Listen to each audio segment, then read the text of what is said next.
Il y a toujours quelque chose à apprendre. Ainsi s'achève la lumineuse introduction du nouveau livre de Pascal Michelon, Au cœur des cerveaux haut potentiels et hypersensibles. Dans la préface qu'il a rédigée pour présenter l'ouvrage de Pascal, Saverio Tomasella souligne à quel point les propos de Pascal sont clairs. Même Saverio Tomasella, en écoutant Pascal, a pu comprendre certains aspects de sa personnalité qui restaient encore obscurs à ses yeux. Ton livre, ma chère Pascal, propose deux parties distinctes, telle une pièce de théâtre en deux actes. Le premier acte, Mère calme, décrypte le cerveau et le quotidien des personnes à haut potentiel et hypersensibles dans des conditions idéales.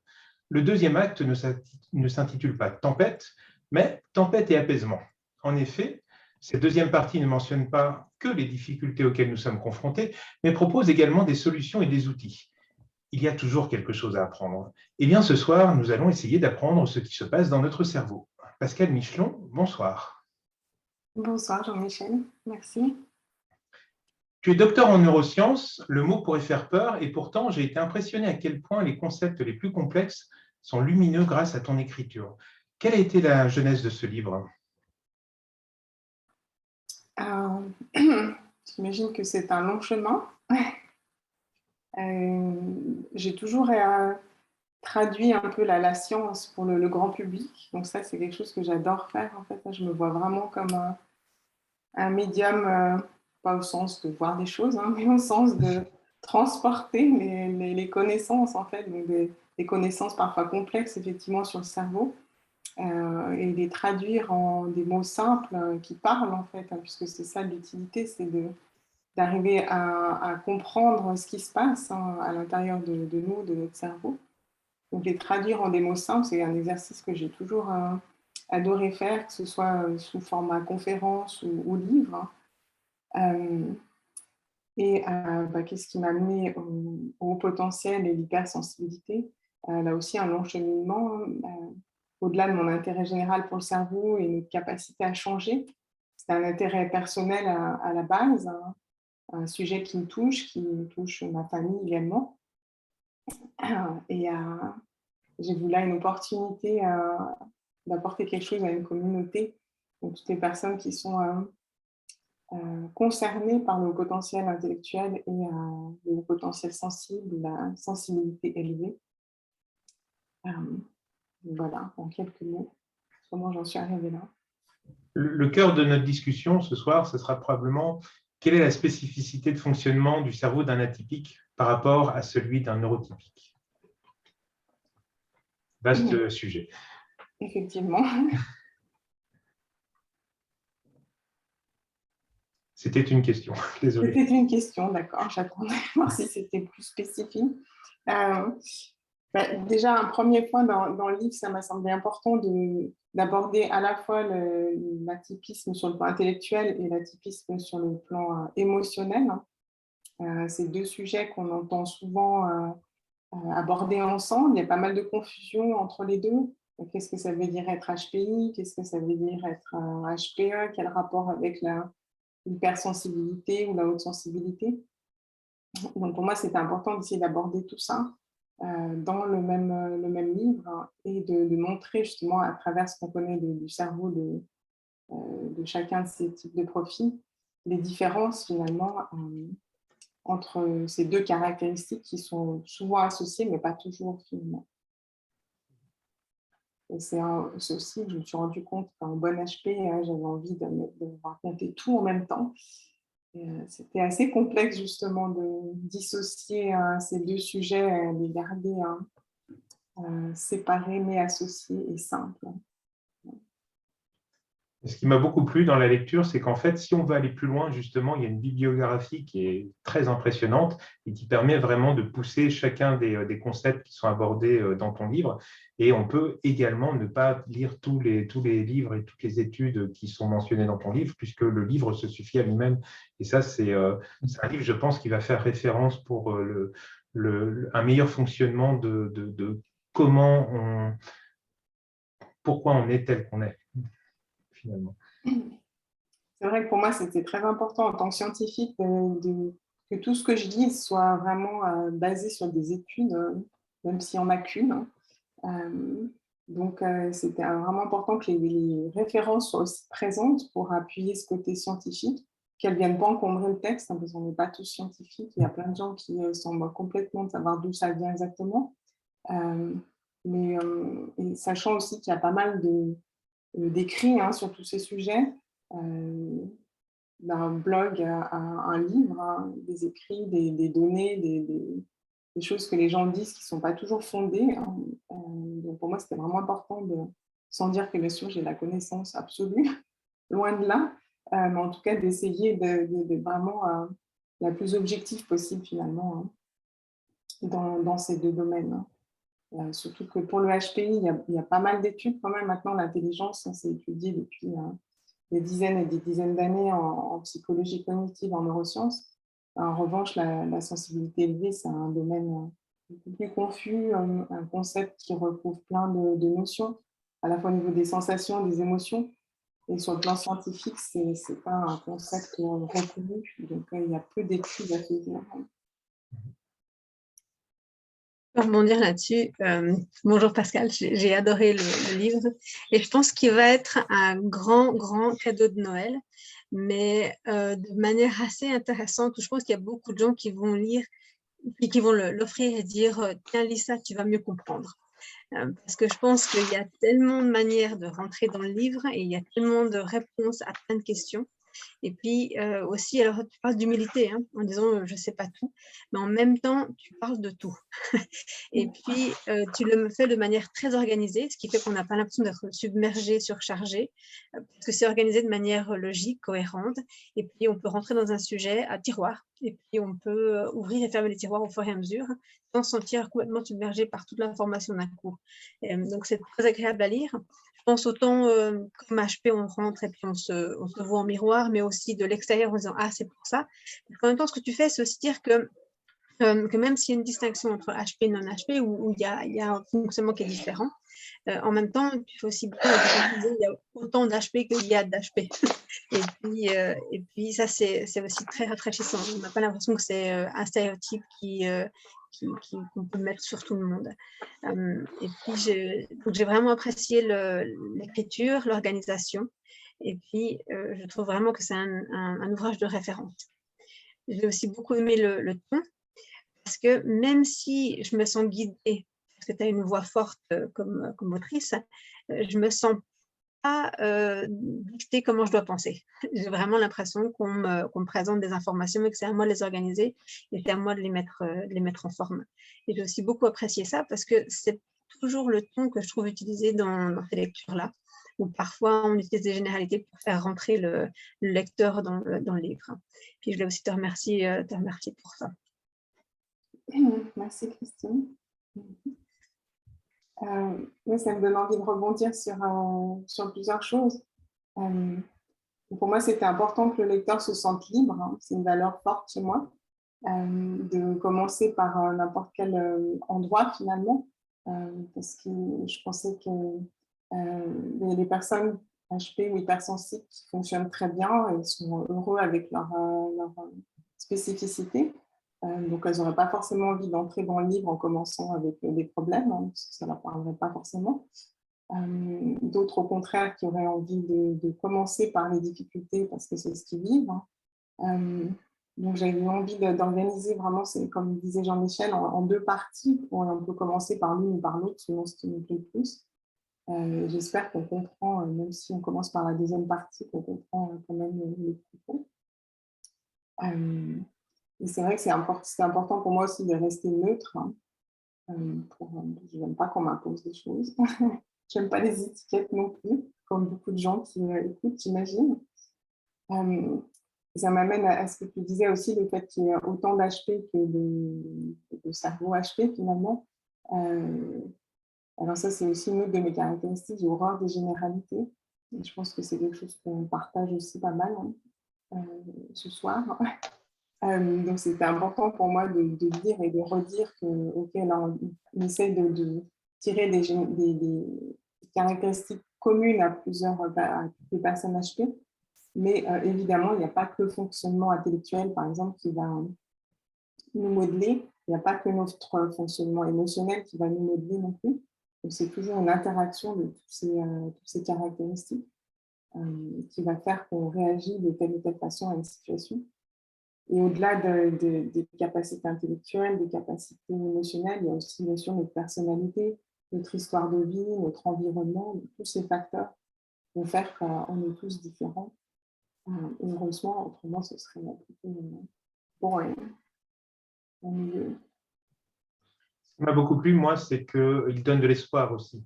Et j'aimerais bien que tu nous parles de la plasticité du cerveau, parce que ça, c'est un concept qui est vraiment essentiel. Quand on se dit, avec l'enfance que j'ai eue, avec les soucis que j'ai eus, avec ce que je traverse, j'arriverai jamais à m'en sortir. Et ton livre propose des pistes, propose des outils et propose de l'espoir en se disant que rien n'est jamais perdu, qu'on peut toujours modifier sa façon de penser, modifier son formatage quelque part pour aller de l'avant et se reconstruire quand on a subi des traumas. Tout à fait. Ça, c'est vraiment quelque chose auquel je crois profondément et qui se base sur des faits scientifiques. Effectivement, notre cerveau est capable de se modifier en fonction de ce qu'on fait au quotidien. Donc, même si on ne parle pas du HPI ou du sujet comme ça, si on prend par exemple un cas d'une lésion cérébrale, si j'ai un accident vasculaire cérébral, par exemple, qui fait que tout d'un coup, j'ai le bras droit paralysé, on pourrait se dire, effectivement, c'est foutu. Voilà, je ne peux plus bouger mon bras et ce sera comme ça pour toujours. Eh bien non, en fait, le cerveau arrive à reconnecter en fait, vraiment des dendrites qui poussent, des connexions qui se reforment, qui font que petit à petit, en insistant, même au début, les personnes qui sont paralysées se disent comment je fais en fait, il ne bouge pas mon bras. Donc c'est par la volonté, la pensée, essayons quand même. Et petit à petit, il y a des connexions qui se reforment jusqu'à ce que la personne arrive de nouveau à mobiliser son bras. Donc là, c'est un cas extrême. Mais pour des difficultés de régulation émotionnelle, ou de canaliser son flux mental, ou de changer sa façon d'interagir avec les autres, tout ça, c'est absolument possible. À partir du moment, je pense, où on a conscience de la façon dont on fonctionne. Donc là, il y a vraiment deux éléments, c'est prendre conscience et après, c'est possible de changer. En fait. Alors, comment est-ce qu'on va y arriver tout seul ou pas? Il y a différents chemins, mais c'est les deux éléments importants pour initier le changement. Et c'était mon but avec le livre, c'était de prendre conscience de son fonctionnement. C'est vraiment la première étape. C'est pour ça que j'avais envie de fournir tous ces faits sur le cerveau HP. Et ensuite, de donner de l'espoir à travers cette neuroplasticité, comme tu le mentionnes, Jean-Michel, et des clés pour activer cette plasticité. Donc oui, on peut tous changer et encore mieux vivre. Ce que j'admire vraiment dans ton livre, c'est que c'est très bien dosé. Je ne sais pas si tu as veillé à un certain équilibre ou si ça se fait naturellement, mais c'est vrai que tu parlais tout à l'heure de simplifier le langage scientifique et tout ça, mais en général, justement, ceux qui entendent vulgariser, j'ai l'impression qu'ils disent des choses, oui, un peu dans lesquelles on peut tous se reconnaître ou j'ai l'impression même qu'on va me prendre un peu pour un imbécile, ou alors il y a les autres livres qui sont très techniques et puis au contraire qui vont me perdre. Et toi, tu trouves une façon d'écrire qui est à la fois très rigoureuse, à la fois assez précise dans les termes et tout ça, mais on n'a pas non plus l'impression que tu vulgarises, quoi. Enfin, dans le sens négatif, dans le sens un peu trop, c'est dans le sens que tu expliques bien, c'est clair. Vraiment, ton livre, c'est vraiment très clair. Il y a beaucoup de clarté sur un sujet, en plus, dans la francophonie, il y a quand même rarement de la clarté, il y a facilement des trucs voilà, polémique ou un peu trop simplifié ou choses comme ça. Et ton livre est vraiment très équilibré comme ça. Puis il y a quelque chose aussi j'ai l'impression qu'il y a un peu le meilleur de la culture latine et de la culture américaine dans ton livre. On a une approche qui est très équilibré, puis qui fait se rencontrer un peu deux approches qui ne se rencontrent pas forcément dans une approche, enfin, ce que j'avais les retours aussi de personnes qui ont commencé à lire ton livre, le truc où il y a beaucoup de chaleur, l'impression vraiment que tu emmènes le lecteur par la main, hein, comme tu disais tout à l'heure. C'est pas je suis celle qui sait, je vous dis ceci, et puis, ou alors je vais vous sortir des lieux communs pour vous y reconnaissez, vous fédérer. Tu te mets vraiment à côté des personnes, tu partages ton savoir et tu vas avec eux vers comme ce que tu dis à la fin du livre, que disait Jean-Michel tout à l'heure, pour aller comme ça, continuer, et puis avec tout le bagage. Et ça, vraiment, enfin, je suis vraiment très, très Mais après, je ne sais pas comment ça fait une question. Mais en tout cas, je te partage toute l'admiration devant un livre comme ça qui rend les choses claires sans vraiment les simplifier, quoi, en ayant plus cet équilibre, même quand tu n'aimes pas les généralités, mais il n'y a pas non plus l'excès inverse de rejeter la généralité. C'est très aligné. Enfin, je trouve ça vraiment très aligné. Donc, je te dis surtout bravo, parce que je me dis, je ne peux pas vraiment te poser de questions. C'est surtout pour te remercier et te féliciter. Si la question, je le disais quand même au tout début, c'était est-ce que c'était naturel, c'était chez toi d'avoir fait des choses comme ça, ou est-ce qu'il y avait quand même une façon de penser, un équilibre entre tout ça, ou est-ce qu'il y a une partie de, comment je vais dire, est-ce que ça se fait assez naturellement, ou est-ce que c'est un peu plus travaillé?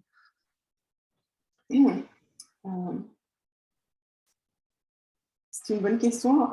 Ce niveau de langage, c'est quelque chose qui me préoccupe tout le temps, en fait. Alors, je ne sais pas si c'est moi, ou en tant que scientifique, ou en tant qu'HP, en fait, de savoir si ce qui est très complexe dans ma tête sort de façon complexe ou trop simple, si je simplifie, justement, si ça devient bête.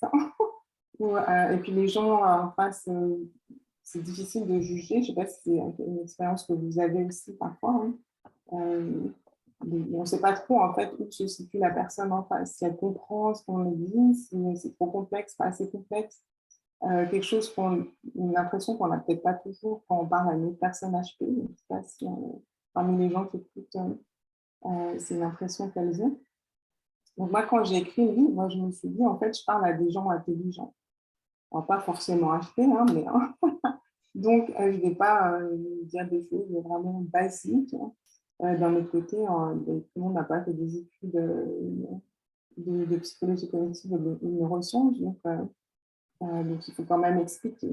Donc voilà, c'était ce niveau-là que j'avais envie d'atteindre. Je suis ravie que c'était pas au but. Après, bien sûr, c'est de l'écriture quand même, c'est pas vide d'un coup.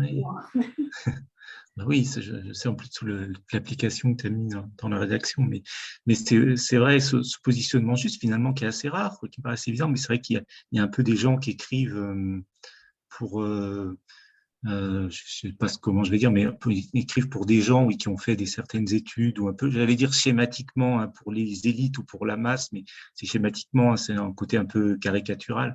Mais c'est vrai que finalement, il n'y a pas tant de livres que ça qui sont écrits avec une idée, comme tu disais, un peu de médiane entre ni s'adresser à des personnes qui ont fait des hautes études scientifiques, ni à la fois s'adresser, ni niveler un peu par le bas en cherchant à trop simplifier.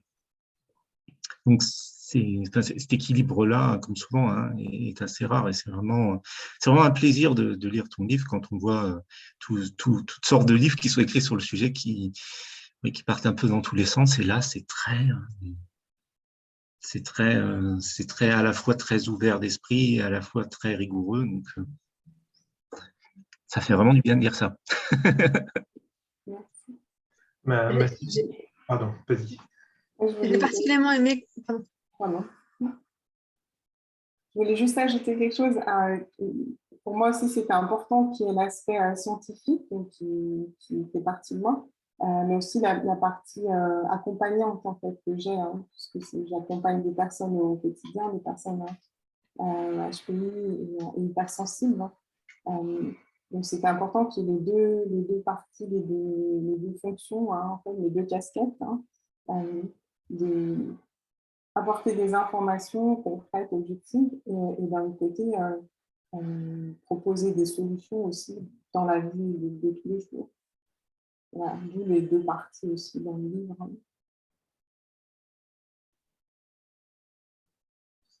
Je vois dans le chat des commentaires par rapport au sujet lui-même, hein, et puis aussi peut-être plus particulièrement sur la distinction du potentiel émotionnel et du potentiel intellectuel. J'ai bien aimé l'entrée en matière en parlant de la différence entre le potentiel et la réussite, et qu'on n'est pas forcément obligé de réussir quand on a du potentiel et que ce n'est pas la même chose. Et puis je trouve que le livre aussi parle bien de l'outil qu'est le haut potentiel, que ce soit intellectuel, que ce soit émotionnel. Alors si tu voulais bien nous parler un peu de la distinction entre peut-être l'image sociale du haut potentiel et puis la réalité de l'outil qui est le potentiel au niveau cognitif et au niveau sensoriel et émotionnel. c'est une question au tiroir. Alors, si je prends la première chose que tu mentionnais, donc la distinction entre le haut potentiel et la réussite, finalement, donc c'est vrai qu'il y a un espèce de préjugés qu'on peut avoir sur le haut potentiel, c'est que si on a des hautes capacités intellectuelles, du coup, forcément, on va réussir dans tout, professionnellement surtout, on va avoir des succès et tout va bien se passer. Ce qui, bien sûr, n'est pas absolument toujours le cas et pas une fatalité non plus, et ni une obligation surtout. En fait. On voit pas mal de gens qui se disent ben, moi, je ne peux pas être HPI parce que voilà, je n'ai pas un doctorat, je ne sais pas quelle profession qui est censée être reconnue dans notre société. Donc, la distinction, là, c'est avoir des capacités. Donc, avoir une grande mémoire, une capacité à comprendre, à analyser, à faire plein de liens, qui sont les capacités assez caractéristiques des cerveaux HPI, une capacité à extraire les informations essentielles de l'environnement, à faire des associations que d'autres ne font pas moins, à créer ces liens plus rapidement aussi, donc cette capacité à détecter les informations, à les comprendre, à les analyser.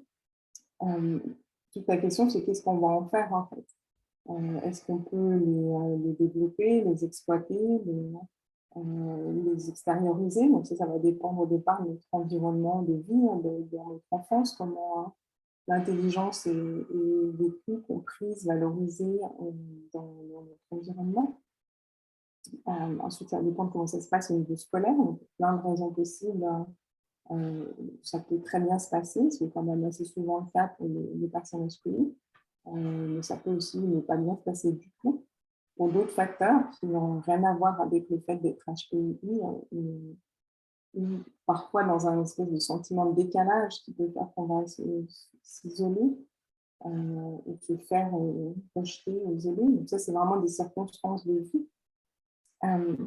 Et ensuite, donc, selon notre réussite à l'école ou pas, on va pouvoir parfois trouver un job qui va nous satisfaire ou pas. Et ce qui est intéressant là, à ce niveau-là, c'est des personnes HPI qui, malgré des difficultés à l'école, finalement réussissent professionnellement et du coup sont tout étonnés. Et là, on a un super bon terreau pour le syndrome de l'imposteur.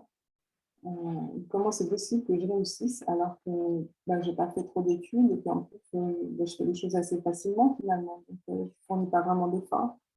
Donc là, on va direct vers ce sentiment d'imposture où finalement on ne mérite pas, ou on n'a pas fait assez pour être là où on est.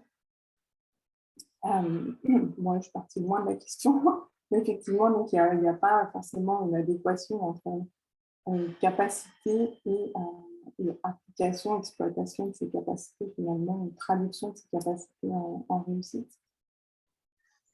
Au niveau de l'outil intellectuel et de l'outil émotionnel, est-ce que ce serait juste de dire qu'il y a quand même un peu le stéréotype où le potentiel intellectuel est plus professionnel que celui qui serait émotionnel? Est-ce qu'on a encore plus de chemin à faire sur la reconnaissance du potentiel émotionnel? Ah oui, alors là, il y a effectivement du chemin à faire. Donc l'intelligence émotionnelle, c'est un concept qui est né il n'y a pas si longtemps que ça en sciences. En tout cas, moi, c'est plus récent que l'intelligence classique, verbale, logique, etc. Donc, c'est quoi en fait l'intelligence émotionnelle? Donc, en psychologie cognitive, en neurosciences, on voit l'intelligence émotionnelle comme un ensemble de capacités qui tournent autour des émotions. Donc, ça veut dire être capable de repérer les émotions à l'intérieur de soi, chez les autres, de les nommer, en fait. Pourquoi tu es cette tête, en fait, tout d'un coup, hein. Ah, peut-être qu'elle est très triste. Hein. Après, d'essayer de comprendre ses émotions, qu'est-ce qui fait qu'elle est dans cet état-là? Et pour soi-même, hein, qu'est-ce qui fait que tout d'un coup, je suis très en colère? Hein. Donc, aller jusqu'à provoquer cette émotion chez nous. Et ensuite, utiliser ces émotions, en fait, dans la communication. Donc, aller dire aux autres comment on sent, parler des émotions des autres et les utiliser aussi dans nos décisions, dans nos actions. On pourrait se dire, mais pourquoi en fait ça sert à quoi tout ça? Donc, il y a beaucoup de personnes qui se demandent finalement pourquoi ils ont des émotions et ça peut les encombrer plus qu'autre chose. Or, une émotion, du point de vue scientifique, c'est quelque chose de super utile. C'est un signal de notre système qu'il y a quelque chose qui va bien ou qui ne va pas bien finalement. Donc, ça nous renseigne sur l'état de nos besoins. Et si je suis satisfaite et joyeuse, c'est qu'il se passe quelque chose autour de moi qui va satisfaire mes besoins. Et à l'inverse, si je suis triste ou très en colère, il se passe quelque chose qui va à l'encontre de mes besoins. Et quand je dis mes besoins, ce n'est pas juste manger et dormir, bien sûr, hein, c'est les besoins qu'on partage tous en tant qu'être humain, d'être reconnu, d'être estimé, d'être aimé ou d'aimer, d'être en relation, etc. Donc, écouter ces émotions, ça veut dire écouter nos besoins, ça veut dire pouvoir les communiquer aussi, et ça veut dire aussi pouvoir faire des choix qui nous correspondent finalement. Si j'écoute cette impression que j'ai là qui me dit que non, pas du tout, ne va pas par là, et que j'essaie de comprendre pourquoi en fait ça se passe comme ça en moi, quel est le besoin en moi qui se manifeste là, ça va me donner plein de pistes. Donc l'intelligence émotionnelle, c'est vraiment utiliser ces émotions, enfin les entendre, les comprendre et les utiliser dans nos interactions avec les autres, dans nos choix. Donc c'est une part d'intelligence hyper importante dans la vie de tous les jours. Et bien sûr, sur le plan professionnel, c'est pas une question, Christine. Il y a plein de gens sur le milieu de travail. Donc, si on arrive à bien s'entendre avec, si on est dans une position de manager, encore plus à comprendre ce qu'ils nous disent et à les embarquer avec nous dans les tâches à faire, on a carrément un plus par rapport aux autres. Donc, maintenant, j'ai oublié ta question. Donc, effectivement, l'intelligence émotionnelle, c'est quelque chose d'important et qui va se différencier d'une certaine façon de l'intelligence plus classique, hein, parce qu'elle concerne spécifiquement les émotions. Et d'un autre côté, elle est un peu en lien quand même, parce que pour comprendre les émotions, il faut quand même que j'utilise aussi des parties de mon cerveau qui analysent les informations de façon globale. Hein. Il faut aussi que j'utilise ma mémoire, hein, si je me souviens bien de ce qui s'est passé hier. Mon intelligence émotionnelle, elle n'est pas très utile. Donc, il y a quand même un lien entre les capacités cognitives, en fait, hein, de compréhension, d'analyse du monde et l'intelligence émotionnelle. Et il y a plusieurs questions dans le chat sur la sensibilité élevée. Page 73 de ton livre, tu définis la sensibilité élevée comme étant à la fois sensorielle et émotionnelle. Je ne l'ai pas appris par cœur. Donc, est-ce que tu peux revenir sur cette définition de ce que c'est la sensibilité élevée, tant d'un point de vue sensoriel que émotionnel? C'est une question qui revient beaucoup. Donc, effectivement, il y a les deux aspects dans la sensibilité. Comme je disais tout à l'heure, c'est un concept scientifique qui n'est pas défini en tant que tel comme on en parle là maintenant. Il n'y a pas d'étude où on va combiner l'étude de la sensibilité sensorielle et émotionnelle. C'est vraiment deux choses distinctes. Et si on regarde les études sur la sensibilité sensorielle, donc là, on va parler de notre capacité à capter les informations à travers nos sens. J'entends des choses, je vois, je sens des odeurs, je perçois par le toucher aussi, je capte des informations à l'intérieur de mon corps.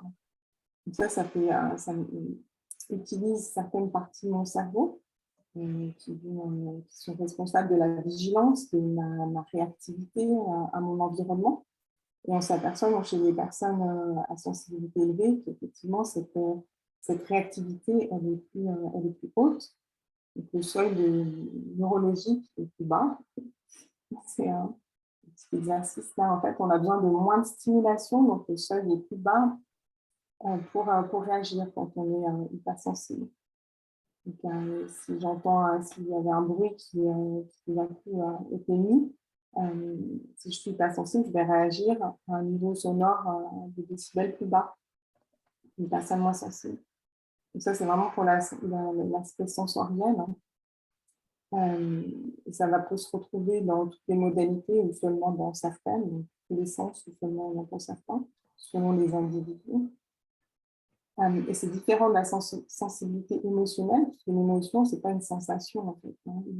Une émotion, ça va au-delà d'une sensation. Ça comprend une sensation, mais ça implique aussi surtout notre réaction à un événement, en fait. Donc, ça se passe beaucoup dans la tête, en fait, une émotion. Et on a tous fait l'expérience, une situation donnée va créer des émotions complètement différentes chez plusieurs personnes qui vont assister à la même scène.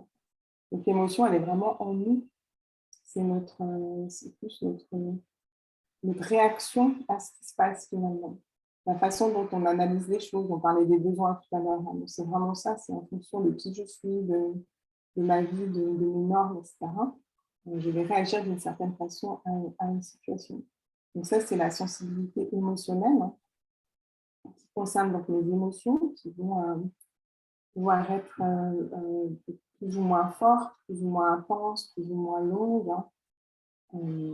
Et là, donc, au niveau des cerveaux hypersensibles, on a quelques données, mais très peu à ce jour, hein, finalement, qui montrent qu'effectivement, dans le cerveau d'une personne hypersensible, les zones qui traitent des informations émotionnelles sont souvent plus actives, hein, que chez une personne moins sensible.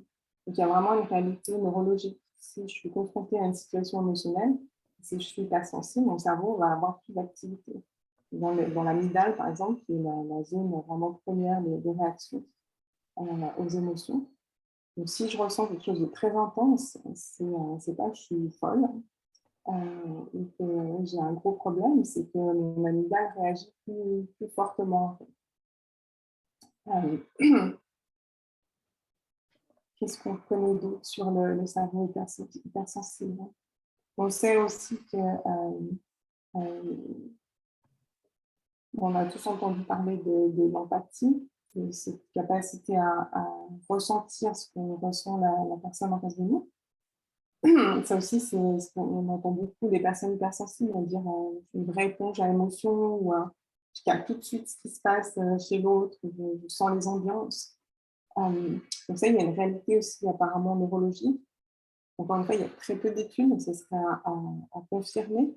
Mais il semblerait que ces zones qui gèrent notre empathie, notre capacité à réagir en miroir à ce qui se passe chez l'autre, ces zones-là sont aussi plus actives chez les personnes les plus sensibles. Donc, c'est donc quelque chose qui existe vraiment, à la fois sur le plan émotionnel et sur le plan sensoriel, et qui se distingue donc des autres capacités d'intelligence dont je vais parler tout à l'heure.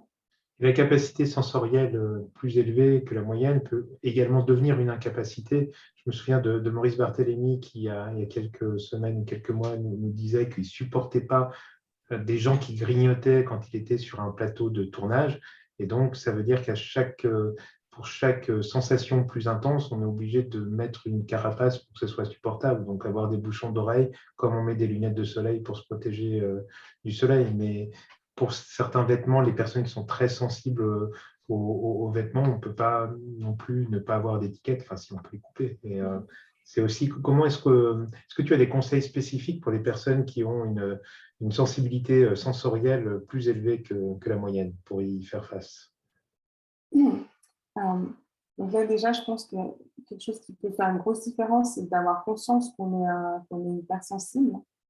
Parce qu'autrement, on peut penser qu'on est vraiment bizarre. C'est parce que va nous renvoyer l'environnement, souvent, des gens qui sont moins sensibles. Mais c'est quoi ton problème, en fait?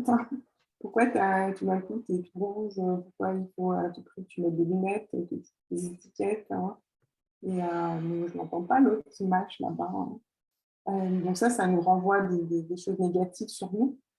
Et le jour où on a conscience que, bah oui, on est comme ça, justement, notre cerveau fonctionne comme ça, souvent, ça permet de relativiser et de mieux supporter finalement ces stimulations qui nous être désagréables. Souvent, parce qu'on a un regard plus bienveillant par rapport à soi, on peut aussi expliquer aux autres plus facilement, ben voilà, c'est comme ça, donc est-ce que tu peux, s'il te plaît, faire moins de bruit et fermer la bouche quand tu mâches? C'est pas trop compliqué. Pour moi, ça serait important. Il y a des techniques de communication non violente à utiliser, hein, de préférence dans ces contextes-là. Et ensuite, oui, évidemment, ça peut créer des contraintes, mais qui ne met pas de lunettes de soleil? Voilà, donc ce n'est pas forcément des contraintes trop importantes par rapport aux bénéfices, je trouve que ça peut procurer d'être émerveillé devant je sais pas, un champ de coquelicots, de s'arrêter tout d'un coup parce qu'il y a une odeur qui est tellement agréable en pamoison, enfin, toutes ces sensations exacerbées de plaisir qu'on peut aussi ressentir. Je trouve que c'est quand même un pendant chouette à tous les désagréments qu'on peut avoir sur le plan sensoriel. Tu proposes plusieurs exercices d'auto-évaluation. Ça, c'est une partie que j'ai décidé de ne pas entamer pour l'instant parce que ça pousse aussi un certain degré de réflexion. Donc, j'aimerais… est-ce que tu as des anecdotes? Parce que j'imagine que ces questionnaires d'auto-évaluation, tu les soumets à tes patients.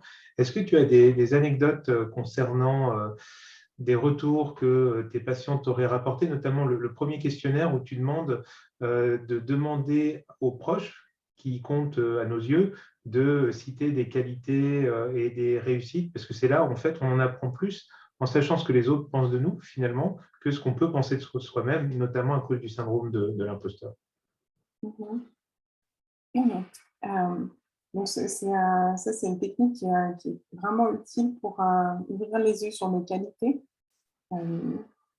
Parce que très souvent, on ne va pas les reconnaître, ces qualités. Comme mentionné tout à l'heure, hein, quand on est dans cette logique du syndrome de l'imposteur, surtout quand on est HP, on va avoir l'impression que tout est tellement facile que finalement, on n'a pas vraiment de mérite à nos succès.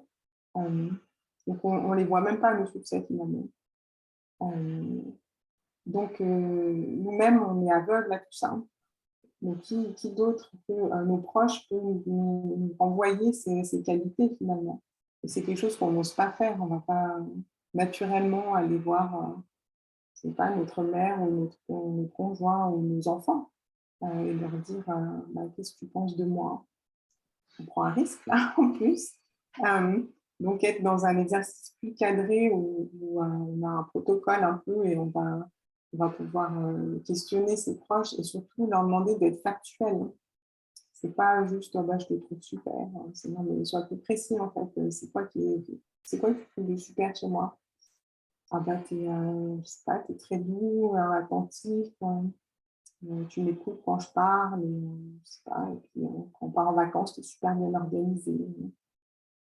Donc après, demander des exemples aussi, justement, comme je viens de le faire là.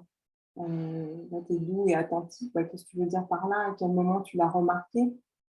Parce qu'après, même si on a des très bonnes mémoires en tant qu'HP, souvent on va oublier ces choses-là. Donc, on va bien se souvenir de tout ce qu'on nous a dit de négatif, hein, ce qui va venir renforcer les croyances qu'on a sur nous-mêmes, si on en a des comme ça. Mais par contre, celles qui viennent contredire ces croyances, justement, si on pense qu'on n'est pas très top, en fait, si on vient nous dire qu'on est super, on n'entend pas, parce que ça ne va pas avec notre histoire, en fait. Donc là, demander à nos proches de nous fournir ces qualités et de nous donner des exemples précis de quand on montre ces qualités, ça vient petit à petit grignoter ces croyances et ça devient difficile de réfuter ces faits concrets.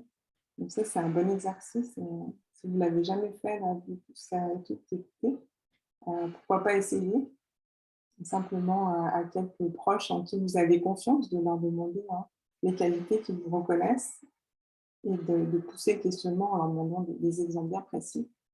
Et après, de mettre cet ensemble de qualités quelque part à un endroit où vous pouvez y revenir aussi. C'est important, parce qu'on ne change pas le cerveau en une fois, comme ça. Donc, pour créer des liens, il faut répéter. Donc, revenir à ces qualités de plusieurs façons, ça peut être un bon moyen de changer ces croyances qu'on a sur nous-mêmes. Une question qui est un mélange de questions du rapport à la sensibilité. Donc, la sensibilité sensorielle, émotionnelle, mais aussi l'hyperémotivité ou une certaine vulnérabilité, ou voire même ce qui pourrait être vu comme une faiblesse. Vous pouvez nous aider un peu à y voir clair.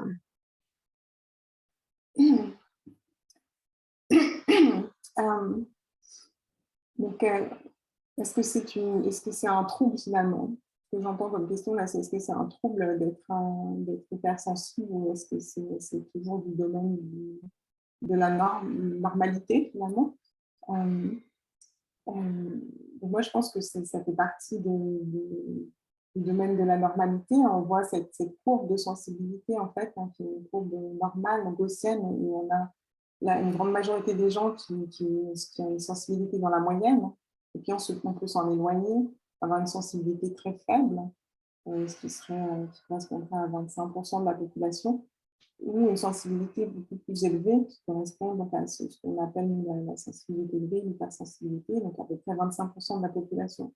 Et là, on est dans la population normale, donc on ne parle pas de pathologie comme dans l'autisme, où on peut avoir ces sensations exacerbées aussi, au point que ça nous empêche vraiment de fonctionner. Donc là, on n'est pas dans cet aspect pathologisant de cette caractéristique. Donc après, c'est vrai que les personnes plus sensibles qui le vivent moins bien, qui vont se sentir submergées par des émotions, qui vont ne pas supporter des bruits, qui sont plus dans ces extrêmes-là, peuvent avoir l'impression qu'elles ne sont pas normales finalement, qu'elles ont un problème, qu'elles sont autistes ou qu'elles ont un trouble associé. Alors c'est possible, on peut être hautement sensible et avoir un trouble de l'anxiété par exemple qui va venir exacerber notre sensibilité. On va être hyper attentif à tout ce qui est stressant, anxiogène, hein, et de plus en plus. Mais si on a une sensibilité qui n'est pas associée à un trouble, hein, on peut tout à fait après essayer de réguler en fait cette intensité qu'on vit. Donc c'est toute la différence entre une distinction entre être hypersensible et être intelligent émotionnellement. On en parlait tout à l'heure en fait. Il y a une des capacités que je n'ai pas mentionnées, je crois, l'intelligence émotionnelle, c'est la capacité à réguler ses émotions. Donc, on disait ces émotions, c'est des messages importants sur comment faire finalement, comment se vivre en fonction de nos besoins. Mais imaginez si je vous crie dans l'oreille, vous n'allez pas entendre ce que je dis finalement, vous allez juste faire comme ça. Donc, c'est pareil pour les émotions. Si on a une émotion qui est vraiment intense, on va plutôt avoir envie de s'en protéger, se dire que là, c'est quelque chose de bizarre, absolument, de pathologie, que je peux être complètement folle, ou d'ailleurs, on me le dit, que je surréagis. Donc, du coup, on n'arrive pas à entendre ces émotions. Le nouveau, ce n'est pas de la pathologie. On peut, normalement, si on n'a pas d'autres problèmes, on peut apprendre à réguler ses émotions, comme un petit interrupteur, en fait, à modifier l'intensité et même la durée de la vague émotionnelle. En fait, c'est une bonne comparaison, cette notion de vague. Une émotion, ça repart toujours. Hein. Je ne sais pas vous, mais c'est rare que je sois euphorique pendant 3 heures de suite. Ou la tristesse, ça peut durer plus longtemps, et encore, je ne vais pas être triste non-stop, de façon intense. Ça repart toujours, en fait. Donc, c'est trouver des façons de réguler et de faire que la vague elle diminue plus rapidement, ou elle soit moins, on s'apprenne moins en pleine face. Et ça, c'est possible, en fait. De nouveau, quand on regarde le cerveau, en fait, il y a 2 acteurs principaux dans le système émotionnel. Il y a l'amygdale, qui est une structure profonde au niveau limbique, au niveau de votre cerveau, qui réagit très fort à tout ce qui est émotionnel. Et plus ça va être important pour vous, ce qui se passe, plus votre amygdale va s'activer et plus votre émotion va être intense. Donc ça, on sait que chez les personnes hypersensibles, justement, l'amygdale elle réagit plus vite et elle a des réponses plus fortes. Donc ça, c'est normal pour une personne sensible d'avoir une émotion forte. Et comment cette activité s'arrête finalement, se régule, c'est par l'action d'un autre acteur dans votre cerveau qui est au niveau préfrontal aussi, derrière votre front. Donc là, c'est des capacités plus de réflexion, d'analyse, qui, dès qu'elles se mettent en route, en fait, envoient des signaux vers l'amygdale qui font que l'amygdale réduit son activité. C'est ça la régulation émotionnelle, en fait. C'est trouver une façon de faire simplement réduire l'activité dans votre amygdale. Et ce qui est magique, c'est que rien que de penser à votre cortex frontale, par exemple, lorsque vous êtes dans un état émotionnel intense, ça peut déjà réguler votre intensité émotionnelle.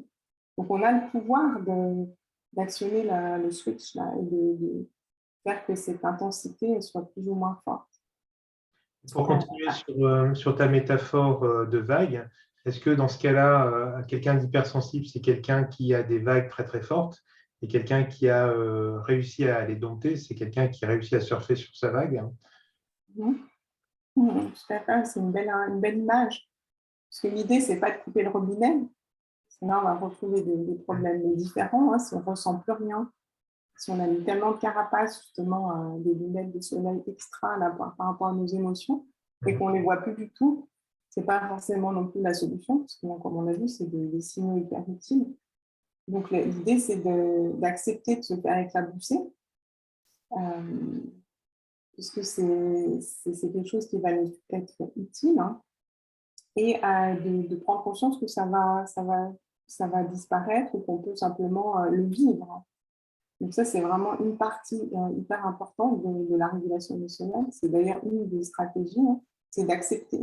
Ça paraît vraiment tout bête, hein, mais ça fait tout à fait sens, en fait. Si d'un coup, je sens que tu me dis quelque chose et ça me met en colère, et si je suis en train de lutter contre ce truc-là et de me dire non, je suis en colère, ou voilà, où je suis vraiment bizarre, je me mets en colère autant, c'est infantile, etc. Je vais être, en quelque sorte suractiver mon amygdale et puis faire que cette émotion s'amplifie finalement. J'ai l'effet inverse. Alors si je me dis, ok, là il m'énerve vraiment, je suis très en colère. Et puis je sens, voilà, ça monte. Bon, si j'ai vraiment envie de taper, je vais peut-être essayer de sortir de la salle.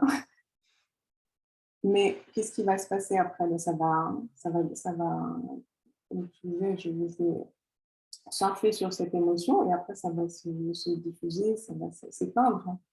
Et après, je vais pouvoir utiliser d'autres mécanismes de régulation émotionnelle, comme relativiser finalement ce qu'il a dit, est-ce que c'était vraiment très agressif ou pas.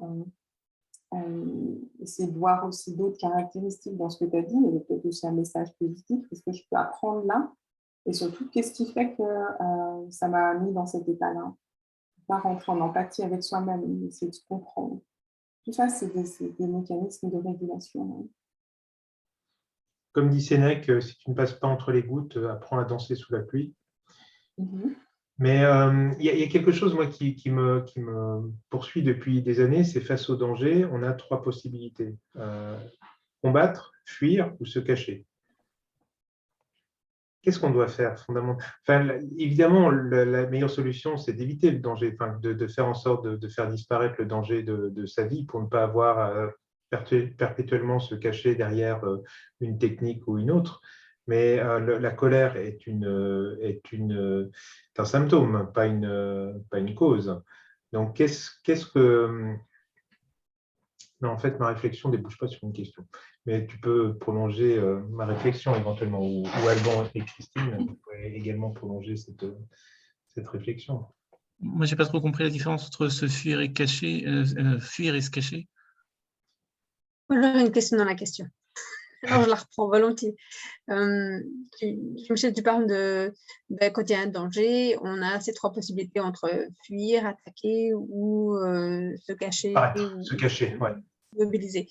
Et moi, ma question, tu parlais justement de ces émotions fortes qui sont vers l'arrière de notre cerveau et puis essayer de les réguler par la partie préfrontale de notre cerveau. Est-ce que c'est possible dans cette situation de menace de réguler ou négocier cette menace pour en faire autre chose que justement d'être réduit par trois possibilités? Ça te va, Jean-Michel? Ah, c'est très bien, merci. Donc après, je dirais que ça dépend de la menace. Bien sûr, si c'est un chien qui est en train de sauter à la gorge, là, il faut agir tout de suite. Il faut lui faire un câlin, il n'y a rien. Je ne suis pas sûre.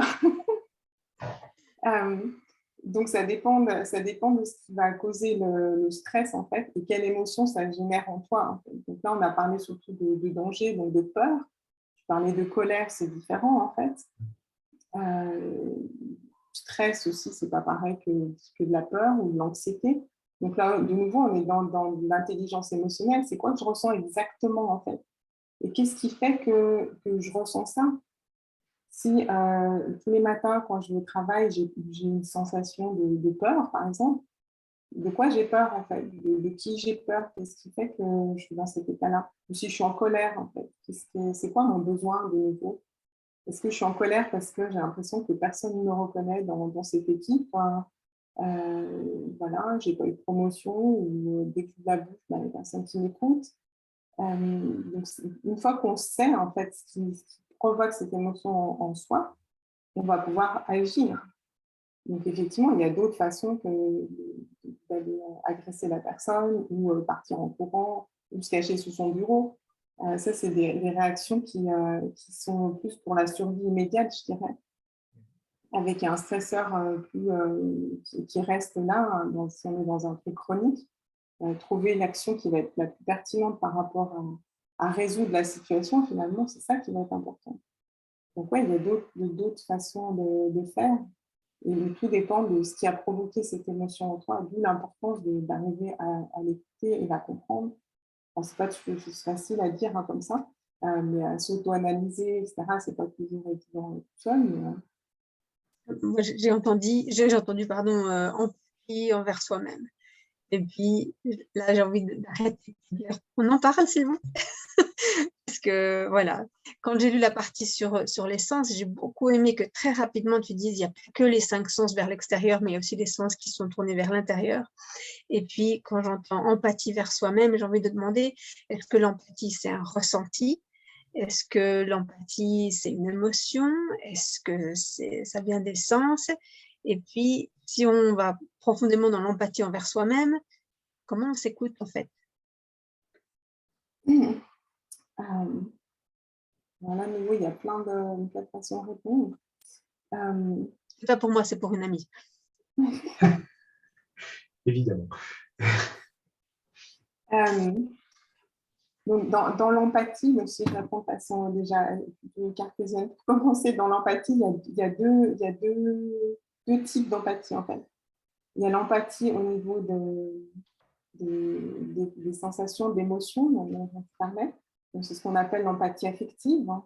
C'est ce qui fait qu'on va ressentir l'émotion de l'autre. Donc, c'est ces neurones miroirs dont je parlais qui s'activent plus fortement chez les personnes hautement sensibles. Donc ça, effectivement, ça marche parce que je capte quelque chose qui se passe chez l'autre, ça provoque ce mécanisme automatique en miroir chez moi. Donc si je veux l'utiliser par rapport à moi-même, ça veut dire être à l'écoute effectivement de ce qui se passe en moi finalement. Donc si le matin quand je vais au travail, je reprends cet exemple-là, je suis contractée, j'ai mal au ventre, j'ai mal au dos, je ne me sens pas bien, peut-être que c'est un signe qu'il y a une émotion justement qui est là, il y a des choses qui se passent. Donc si je suis en empathie avec moi-même, je vais être à l'écoute de mon corps, de mes sensations. Donc ça, c'est déjà une première chose. Et après, dans l'empathie, il y a la partie d'empathie qu'on dit plus cognitive. Donc là, ça n'implique pas du tout les mêmes mécanismes, les mêmes zones du cerveau qui sont dans l'émotionnel par rapport à l'empathie affective. L'empathie cognitive, c'est aussi ce qu'on appelle la théorie de l'esprit.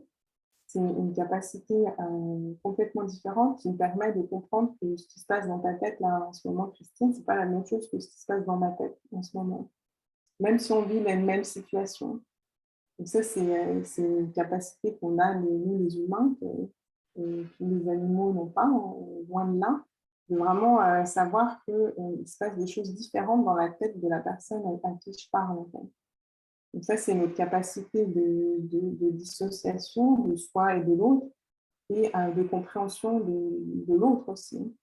Au niveau si on parle des émotions, donc de comprendre qu'est-ce qui fait que cette personne-là est dans cet état émotionnel. Donc on pourrait dire que cette empathie cognitive aussi, on peut l'utiliser par rapport à soi. Une fois que j'ai compris que je suis contractée quand je vais au travail, je ne suis pas bien, me questionner qu'est-ce qui fait que je suis dans cet état-là finalement. Essayer de comprendre ce qui dans la situation m'amène à cette émotion. Je ne sais plus s'il y avait d'autres questions dans ta question. Il y a deux questions sur l'autisme. Je ne sais pas si on pourra en parler. Si tu veux prolonger, Christine, par rapport à ce que tu es en train de dire. Il y a deux questions qui se complètent de Lucie et Stéphanie concernant l'autisme. Donc, la question de Lucie, c'est: les personnes atteintes de TSA sont hypersensibles et à la fois on les dit dénuées d'empathie, vous pouvez m'éclairer? Et puis, Stéphanie, il y a quelques minutes, disait: quand j'entends les caractéristiques de l'hypersensibilité, je vois les caractéristiques de l'autisme Asperger. Y a-t-il un lien et dans quelle proportion par rapport à la population HP? Et c'est vrai que je pense que tu abordes le sujet de l'autisme une fois dans ton livre, Hypersensibilité sensorielle et autisme, page 177. Mais c'est vrai que c'est un sujet, et pour aller peut-être un peu plus loin d'ailleurs, on a tous des témoignages de gens qui ont été diagnostiqués bipolaires et qui sont HP, diagnostiqués autistes et qui en fait sont hypersensibles. Donc comment est-ce qu'on arrive fondamentalement, est-ce qu'il y a une possibilité, je vais peut-être élargir la question, est-ce qu'il y a une possibilité de diagnostiquer ce type de trouble de façon certaine, si ce n'est à travers des questionnaires qui peuvent dire: bah oui, vous êtes bipolaire, bah oui, vous êtes autiste, bah oui, vous êtes comme ceci, vous êtes comme cela. Qu'est-ce qui peut faire qu'on peut être sûr de son diagnostic? Ouais, déjà, il fallait voir des spécialistes dans chaque domaine, parce qu'effectivement, les diagnostics sont difficiles à faire, surtout pour l'autisme de haut niveau, hein, donc le syndrome Asperger. Donc, c'est vrai que j'en parle à 2 reprises dans le livre, il me semble, par rapport à la sensibilité, parce qu'effectivement, les personnes autistes, en tout cas sur les personnes TSA, dans comment dire ça, dans le spectre de l'autisme, en tout cas. Du spectre de l'autisme, TSA, oui. Oui, c'est ça. Qu'est-ce que je disais? Oui, donc ces personnes, beaucoup de ces personnes donc, qui souffrent d'autisme sont, ou en tout cas qui ont ces caractéristiques-là, sont très sensibles sensoriellement. Donc effectivement, on pourrait se dire, bon, peut-être que si je suis hypersensible, je suis aussi autiste.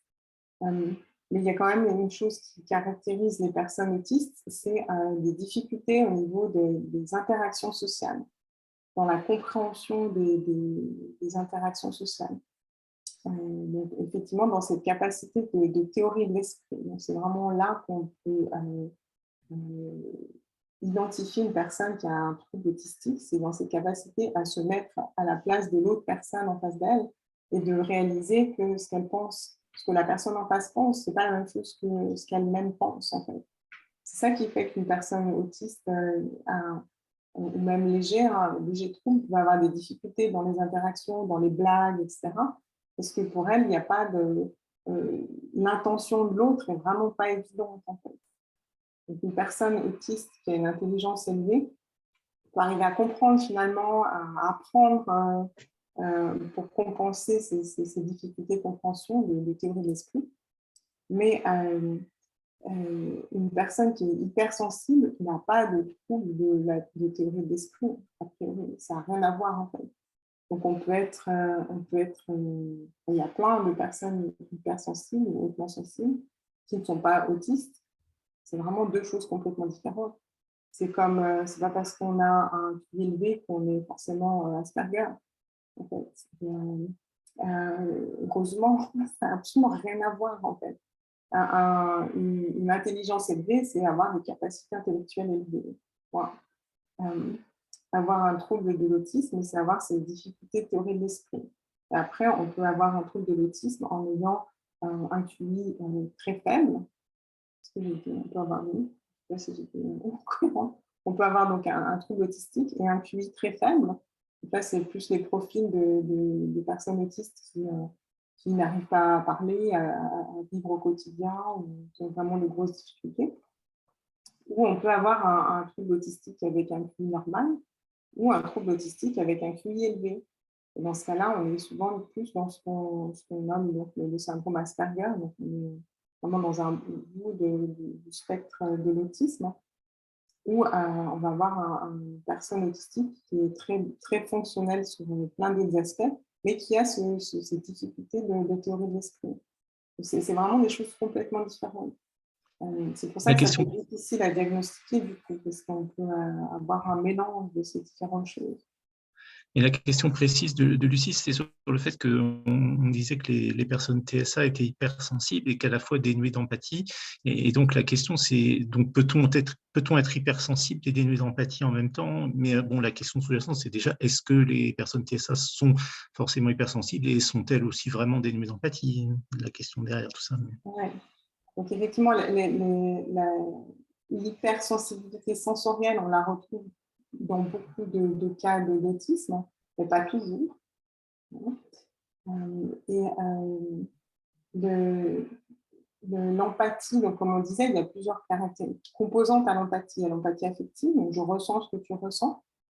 Et là, je connais pas trop ces études, parce que c'est pas clair plutôt dans les études sur l'autisme, en fait, ce qui se passe chez les personnes autistiques, au niveau de ressentir les émotions des autres. Il y a des études contradictoires. Donc là, je ne pourrais pas me prononcer vraiment sur ce domaine-là. Par contre, donc on sait que la personne autistique va avoir des déficits au niveau de l'empathie cognitive, donc cette théorie de l'esprit. Donc ça ne veut pas dire que si on est autiste, on ne ressent pas ce que ressent l'autre. On ne comprend pas pourquoi elle ressent ça, en fait. C'est surtout ça. C'est ça la différence. Donc on ne peut pas dire qu'une personne autistique manque d'empathie complètement. Enfin.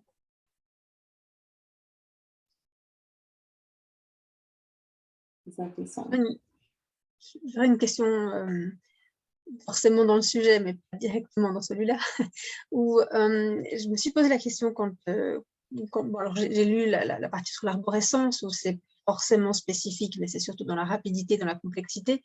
Et puis j'ai aussi lu toute la partie d'engagement par rapport au sens. Donc je me suis rendu compte en lisant, je me suis imaginée, hein, et puis je me suis imaginée enfant, ce qu'il me fallait pour me stimuler, pour me faire apprendre. Et puis, je me suis demandé justement si l'hypersensibilité, c'est un vecteur d'apprentissage ou si c'est un obstacle à l'apprentissage. Déjà, ça dépend comment on la vit, j'imagine, mais je pense que si on le vit plutôt bien, ça va être un vecteur d'apprentissage, parce que c'est comme ça qu'on extrait plein d'informations du monde aussi, par nos sens. Donc, ce n'est pas que par raisonnement intellectuel, hein.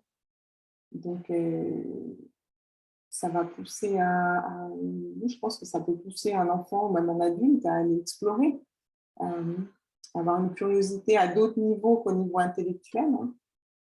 Je t'avoue, j'ai eu énormément de peine à apprendre l'histoire. L'histoire, les chiffres de décès dans les guerres. Je n'arrivais pas à comprendre comment on pouvait me faire apprendre une page avec un contenu comme ça. Juste ça. Et je trouvais que c'était de la torture. Que ça représentait de ce que je devais apprendre. Je sais pas, j'avais qu'on me prenne la main, qu'on m'explique. C'est pas possible. Au niveau de l'émotion, c'était tellement intense que il me semblait que je devais apprendre d'autres choses avant de pouvoir comprendre ça. Un exemple. De l'autre côté, si on me faisait apprendre le cycle des plantes, des fleurs, des arbres, tout ça, je trouvais ça absolument génial. Puis, je n'avais jamais assez parce que c'était toutes les couleurs, c'était très joli, je me représentais, ça j'aimais beaucoup. Mais c'était peut-être ça, hein, quelque part, où quand je regardais la petite moi, où je me disais, mais je me demande à quel moment c'était justement, ça me tenait éveillée en classe parce que je trouvais tout passionnant, ou si au contraire, je décrochais parce que c'était trop. Donc, trop, tu veux dire dans le contenu émotionnel, finalement, de ce que tu apprenais. Donc, c'est vrai que ça peut faire fuir, comme le fait que souvent, quand on est hypersensible, il y a plein de films qu'on ne va pas regarder. On pourrait se dire, on passe peut-être à côté de quelque chose. Peut-être pas, hein, je ne sais pas. Donc, effectivement, il y a des contenus qui vont être plus difficiles à aborder s'ils sont émotionnellement trop forts. Hein. Donc ça, je suis d'accord avec toi. D'un autre côté, j'entends quelque chose peut-être aussi d'un peu HPI dans ce que tu disais. Apprendre par cœur des dates, une leçon d'histoire, ça peut être difficile pour une personne HP s'il n'y a pas d'histoire, justement, dans l'histoire. Donc, comment, face à toutes ces dates et ces crises chronologiques et ces guerres et ces machins qui ne sont pas forcément intéressants, comment je fais pour apprendre ça quand je suis HP? Parce que apprendre par cœur, c'est toujours difficile. Pourquoi? Parce que vous savez tous, hein, le besoin de sens, il est vachement important chez les personnes HP. Ils ont besoin d'être stimulés et d'avoir du sens. Donc, face à un contenu rébarbatif comme ça, c'est créer son propre sens finalement. Et si on est hypersensible, pourquoi pas le rendre joli? Donc, on peut faire une page où on met toutes ces dates et toutes ces choses, on crée sa propre histoire avec des couleurs dans tous les sens. Et c'est nous qui l'avons créé en plus. Donc, il y a à la fois cette introduction de sens et d'esthétique dans le contenu, qu'on introduit dans le contenu. Alors, ça peut être une façon de sublimer l'émotion désagréable, peut-être qu'on est en train d'apprendre des guerres et on est en train de se représenter des choses horribles que ça peut, auxquelles ça peut faire référence. Ouais, ça me fait penser à un sujet qu'on n'a pas abordé, je ne sais pas s'il y a des questions là-dessus dans le chat par rapport aux personnes HPI et à la sensation d'éparpillement. Donc ça, c'est quelque chose que j'entends très souvent chez les personnes qui me consultent, cette impression de faire plein de choses dans tous les sens, de ne pas vraiment aboutir, que ce soit au niveau professionnel, hein, je change tous les 1 an et demi. Du coup, j'ai peur que les employeurs me trouvent volage ou pas stable, en fait. Hein. Où j'ai plein d'activités, j'essaye un truc, après je fais autre chose, puis je change de nouveau, puis on me dit que du coup, j'aboutis à rien, je ne suis pas persévérant. Hein. Donc, toutes ces impressions négatives qu'on peut avoir sur soi, qui en fait prennent tout leur sens quand on comprend qu'on est HP et que ce qu'on recherche, c'est peut-être différent de ce que recherchent les autres personnes, en fait. C'est qu'on n'est pas dans la poursuite d'un accomplissement, ou d'un exploit, ou d'aller approfondir, ou de devenir un expert. On est dans la poursuite du plaisir, en fait, d'apprendre. Et ça suffit. Une fois qu'on comprend ça et qu'on se dit que c'est OK, du coup, c'est plus de l'éparpillement, c'est de la recherche de connaissances, du plaisir de découvrir, et d'aller explorer plein de choses. Et ça devient chouette, finalement. Je ne vois pas du tout de quoi tu parles.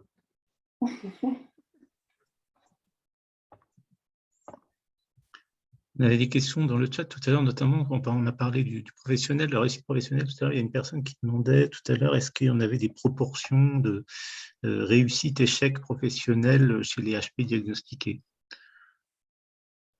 Dans les études longitudinales qui ont été réalisées sur des groupes de HPI, donc on a suivi sur plusieurs années de leur vie. En général, le quotient intellectuel élevé, c'est un corrèle bien avec une réussite professionnelle. Donc ça, c'est la plupart, c'est la tendance générale. Après, comme on Vous avez les disait, femmes? parmi les femmes,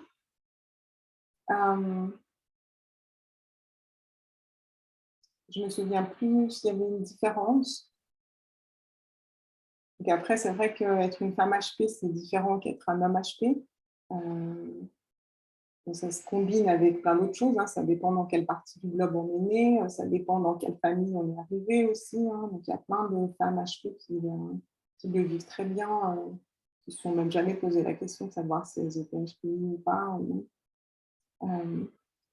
Donc globalement, c'est quand même chouette d'avoir des capacités intellectuelles élevées, même si on ne s'en rend pas compte. Ça permet de comprendre plein de choses, d'avoir beaucoup de plaisir aussi. De nouveau, si on arrive à satisfaire ses besoins, en fait, à comprendre comment on fonctionne et à se dire que c'est OK d'être comme ça, et de nourrir ses besoins de sens, de stimulation, de relations, évidemment, hein, de combler, de repenser cet écart, si on l'a vécu comme un écart, finalement, c'est possible aussi. Et à tout âge, en fait. Hein. Il y a des gens qui se découvrent HPI à 30, 40, 60 ans, même des bilans avec des personnes qui étaient plutôt en fin de carrière professionnelle, hein, et puis ça change plein de choses aussi.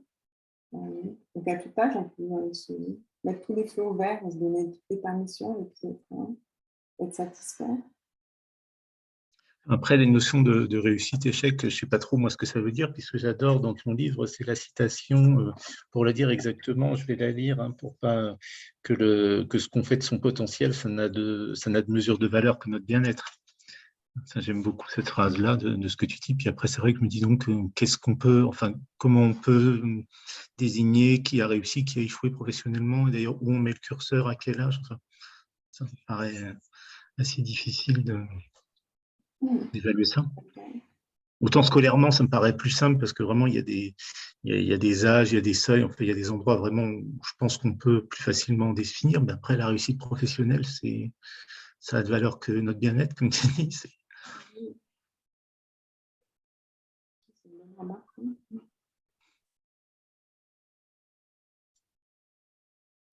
Il y a un outil que tu présentes que j'ai adoré.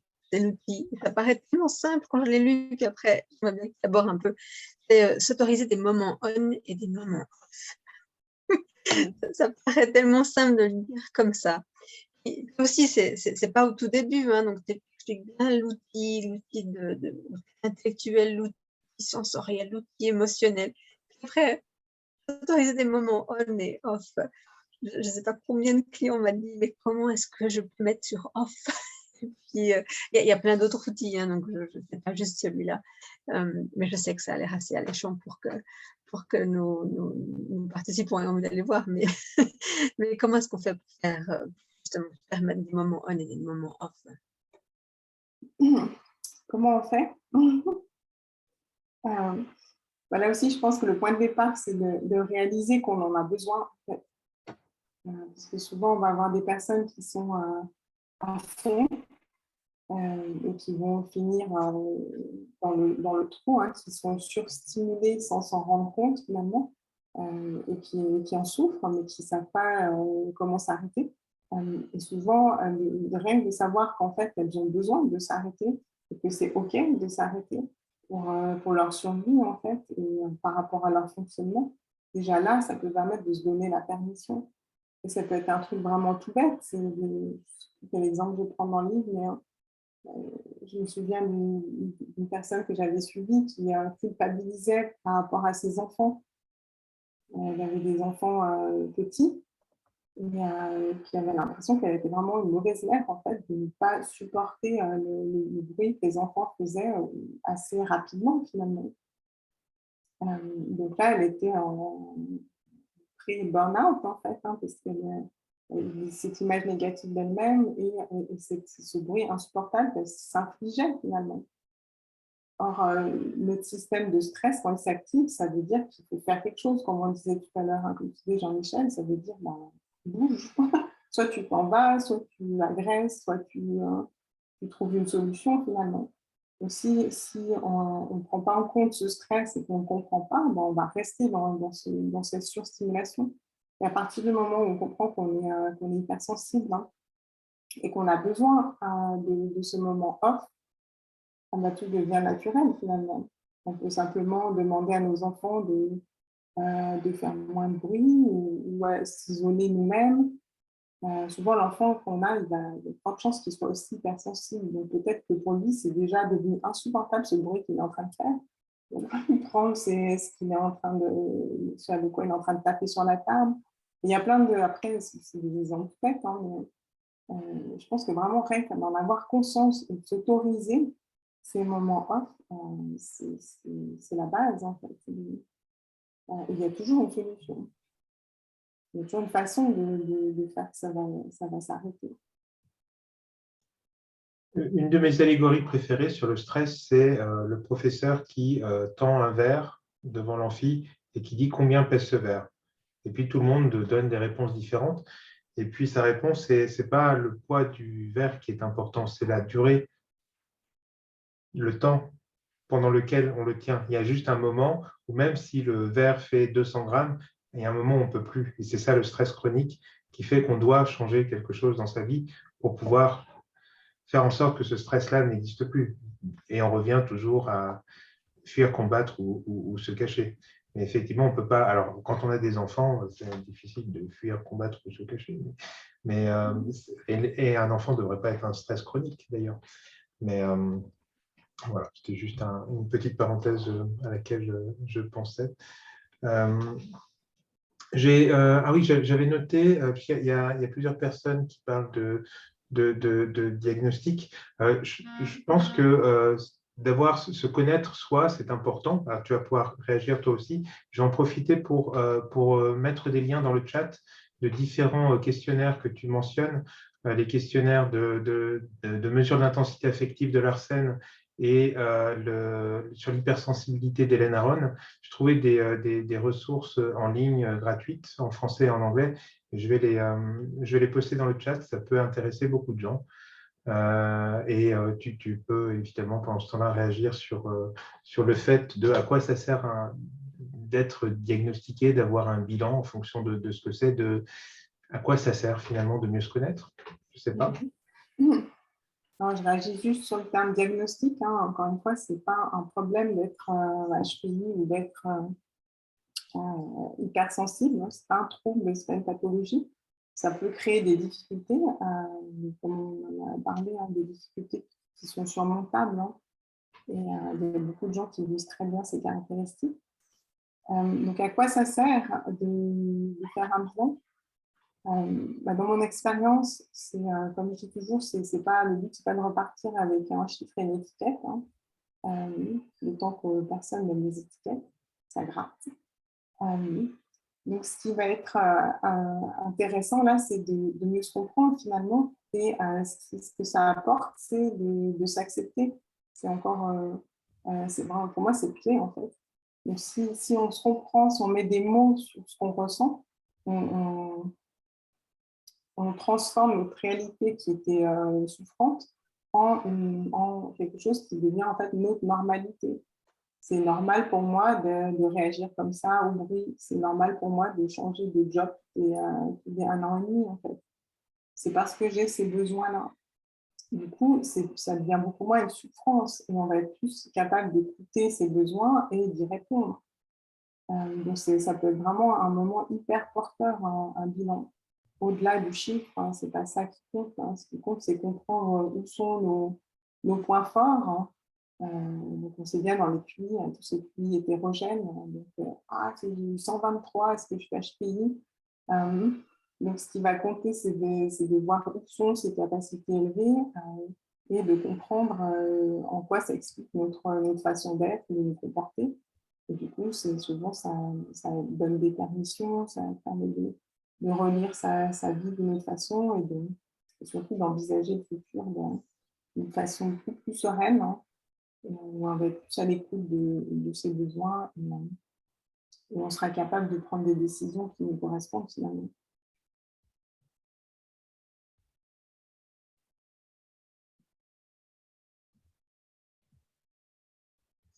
J'ai une question par rapport au bilan. Je lisais, il ne me semble pas que j'ai vu beaucoup de mentions des troubles 10.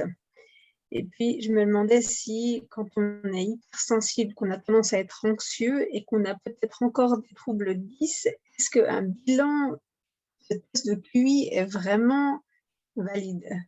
Ou est-ce que c'est même approprié? En fait, tu parles pour un enfant ou tu parles d'un adulte? Pour un adulte, peut-être, mais parce que la personne hypersensible, un adulte, on va dire ça, parce qu'il y a déjà des croyances qui sont quand même bien établies, où la personne a déjà décidé qu'elle n'était pas intelligente, qu'elle n'était pas capable, qu'elle était trop ceci, trop cela. Puis on lui dit, si, mais va faire un test. Et puis tu verras bien. Et puis la personne en plus se monte encore plus la tête en disant mais non, mais c'est pas possible. Et puis c'est très anxieuse. Et puis en plus, peut-être des troubles de l'apprentissage qui auront justifié que la personne se sente pas capable ou pas assez bien ou pas intelligente.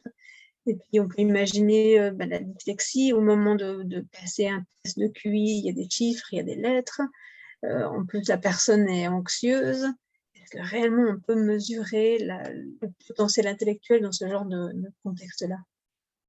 Oui, Donc ça, je pense que ça va être aux professionnels qui accueillent la demande de réagir de façon adéquate. S'il y a vraiment trop de stress, ou si la personne est en plein burn-out, ce ne sera probablement pas le bon contexte.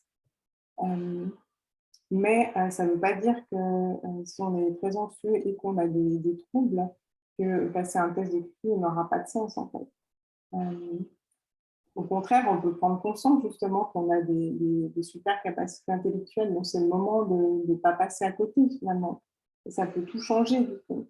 Alors peut-être qu'il y a effectivement des exercices où ça fera moins parce que si on a une dyslexie, ben, on va confondre des formes, des chiffres, ce sera plus difficile.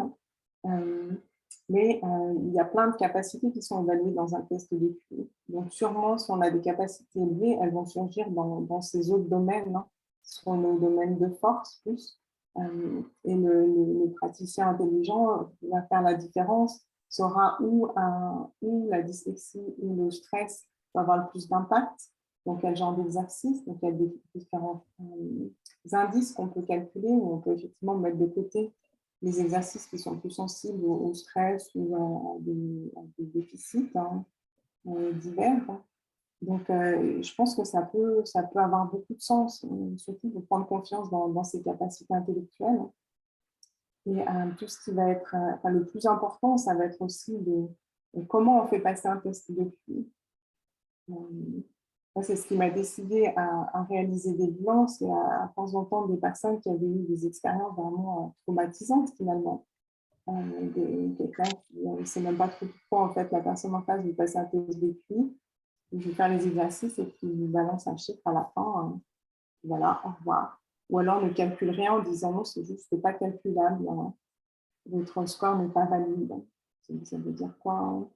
Donc, heureusement, c'est pas la majorité des personnes qui réalisent les bilans comme ça. Mais évidemment, l'accueil de la demande, voir si c'est pertinent ou pas de faire un test à ce moment-là. Il y a comprendre ce que la personne a vécu jusqu'à maintenant aussi, donc, dans sa globalité, au niveau émotionnel, au niveau histoire de vie, autres troubles éventuels, etc. Et puis, lors de la réalisation des tests, c'est prendre en compte l'état émotionnel de la personne. Si on est en train de mesurer du stress, effectivement, ce n'est pas une mesure valide.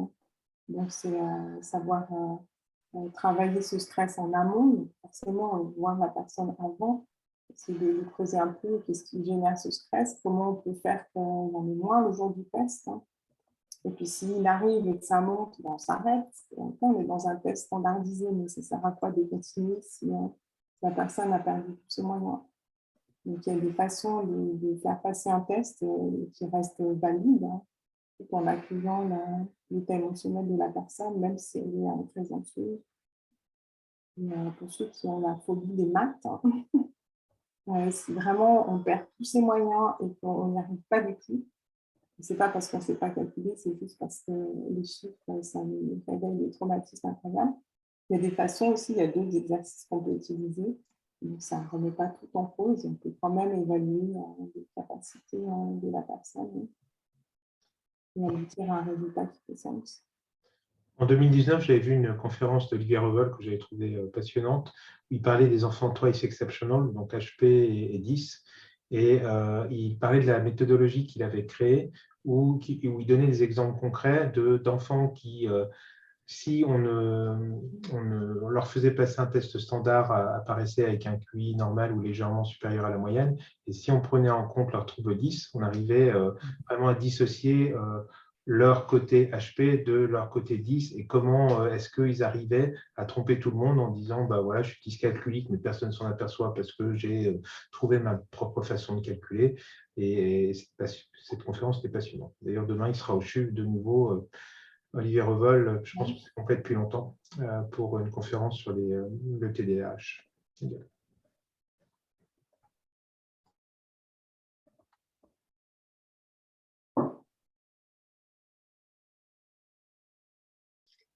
N'hésitez pas à mettre vos questions dans le chat.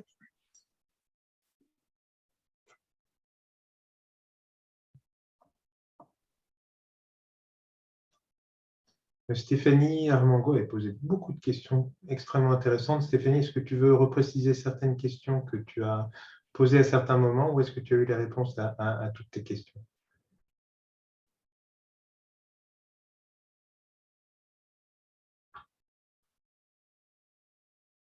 C'est vrai que je pense qu'on a répondu un peu, mais un peu de manière périphérique. Enfin, Pascal a répondu un peu de manière, mais peut-être un peu périphérique. Donc,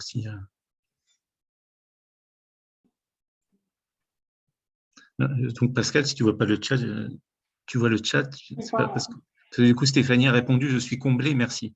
Ouais, super.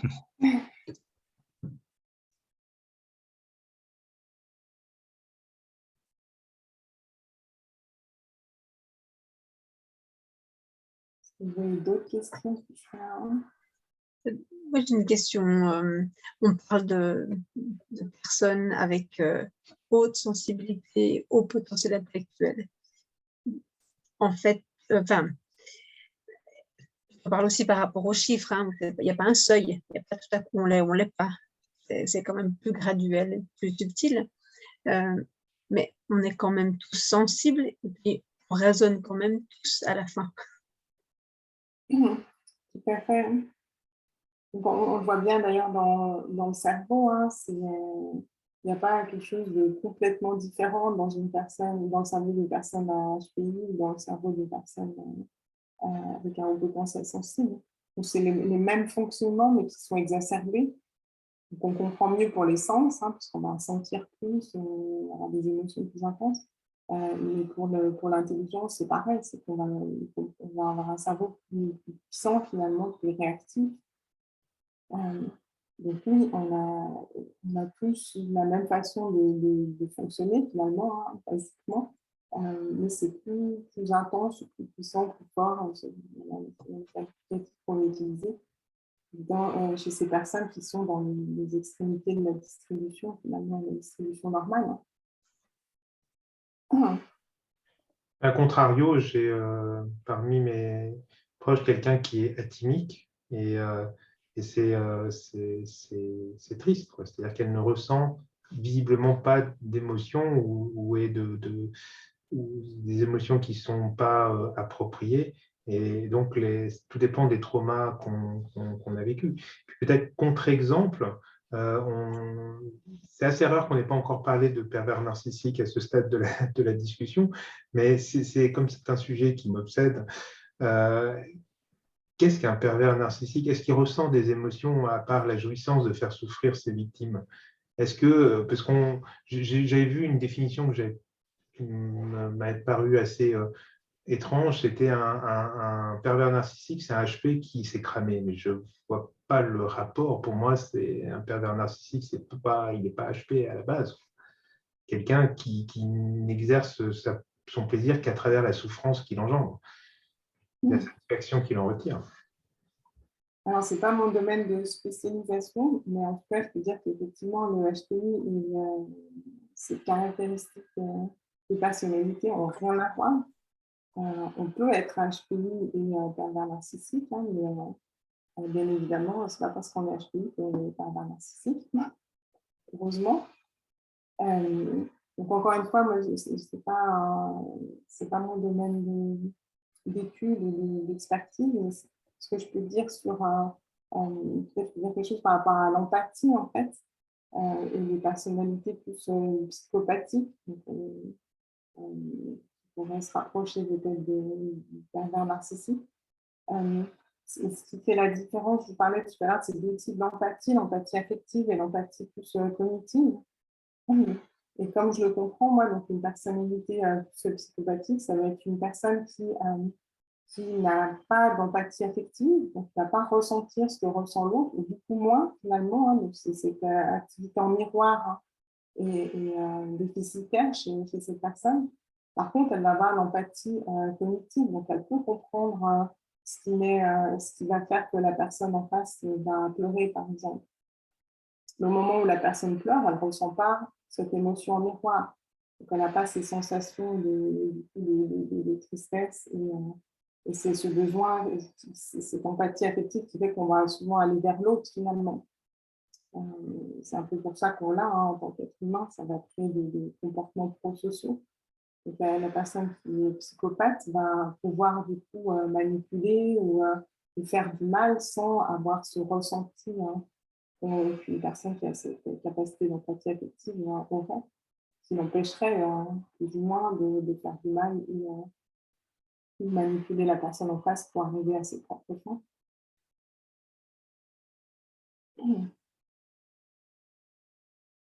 Mais donc oui, ça n'a rien à voir.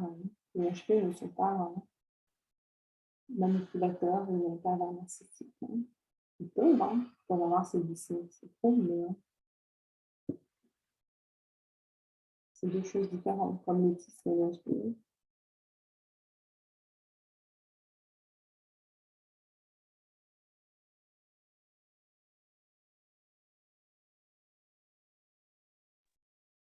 Je crois qu'on l'a mentionné, mais si jamais dans le livre, il y a plein d'exercices, mais ce n'est pas un livre d'exercices.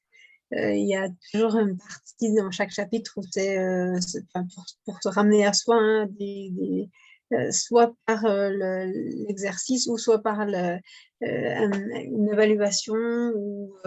Donc c'est vraiment l'aspect général, voire en général les différentes questions.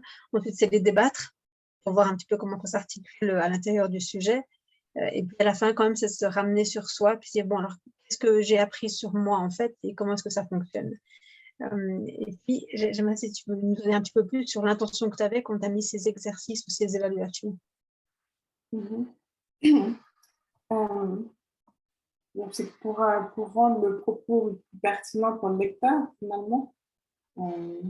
Comprendre en gros comment ça marche ou lire lire à propos d'outils pour mieux se réguler, par exemple, c'est intéressant. Mais après, souvent, on ferme le livre et puis on le met sur la table de chevet, voilà. Donc là, c'était pour engager le lecteur ou la lectrice un peu plus loin à se questionner. Qu'est-ce que j'ai retenu de ça? Qu'est-ce que ça me dit sur moi, en fait? Comment je peux aller plus loin? Qu'est-ce que j'ai envie d'utiliser de ce que je viens de lire? Donc, c'était vraiment dans cette optique participative et d'utilité pour les lecteurs.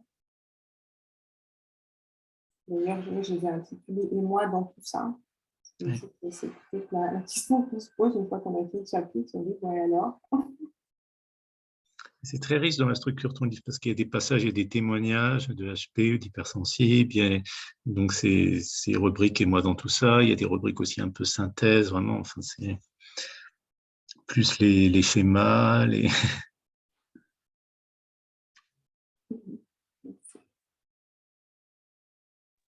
Je vais juste donner un exemple, juste parce que je trouve ça tellement riche. Il y en a un par rapport à donc il y a une échelle où il y a 5 niveaux, enfin 5 échelles, et chacune des échelles a 10 échelons. Et puis, chaque échelle fait référence à un concept que tu as amené avant. Donc, rien n'est nouveau quand je vois les échelles. Quand je vois l'exercice, je me dis, ah, bon, ben voilà, je vais juste me mettre sur les échelons. Et en fait, ce que ça fait, c'est que ça me fait repenser à ce que je viens de lire. Par exemple, le premier, c'est où est-ce que j'en suis dans ma submersion sensorielle.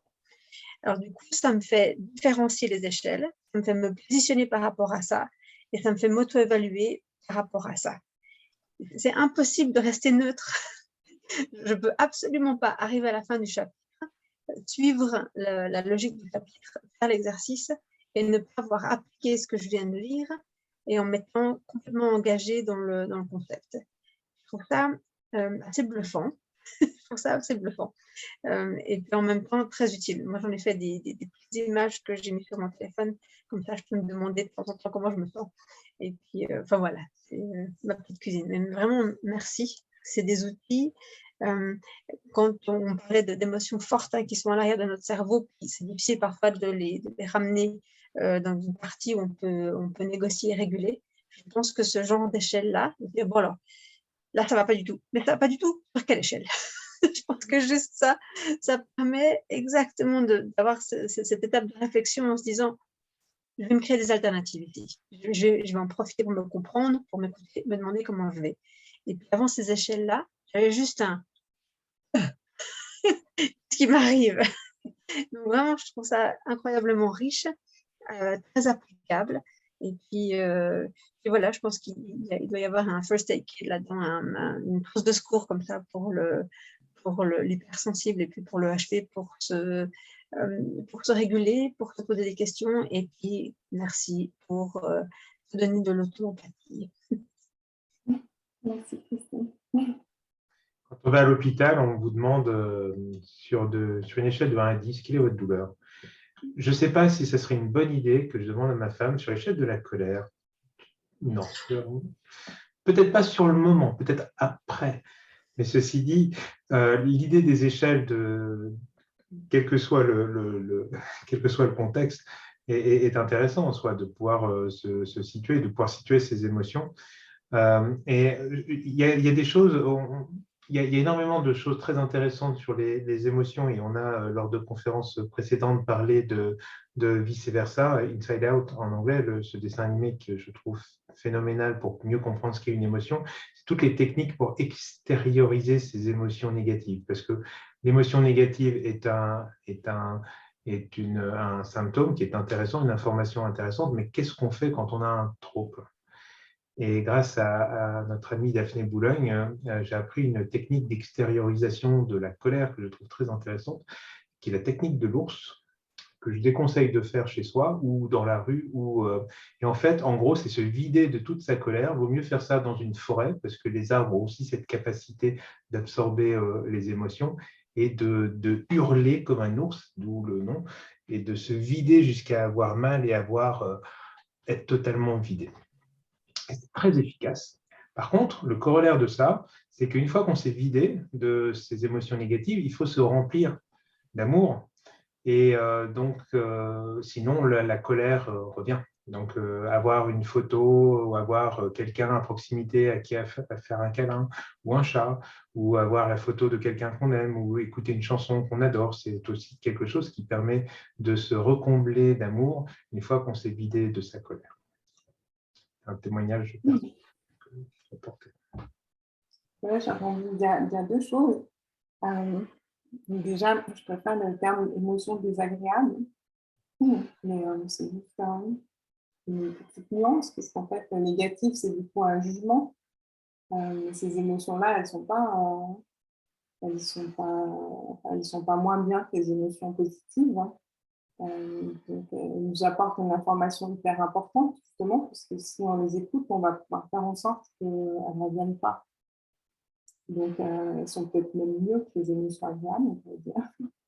Mais en tout cas, donc, il y a des émotions agréables et des émotions désagréables.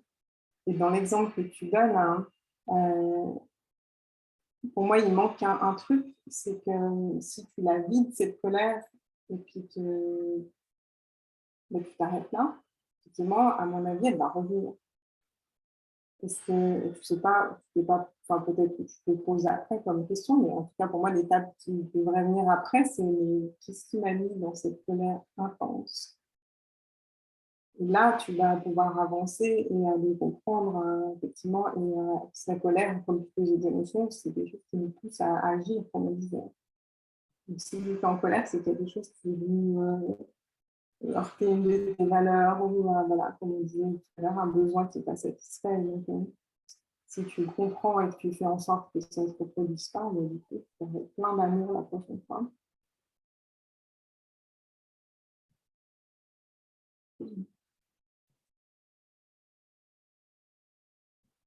Je refais le tour de mes notes. Je crois qu'il y a encore quelques sujets qu'on n'a pas abordés, notamment les besoins fondamentaux, la pyramide de Maslow, si tu veux dire quelques mots sur ce sujet. Il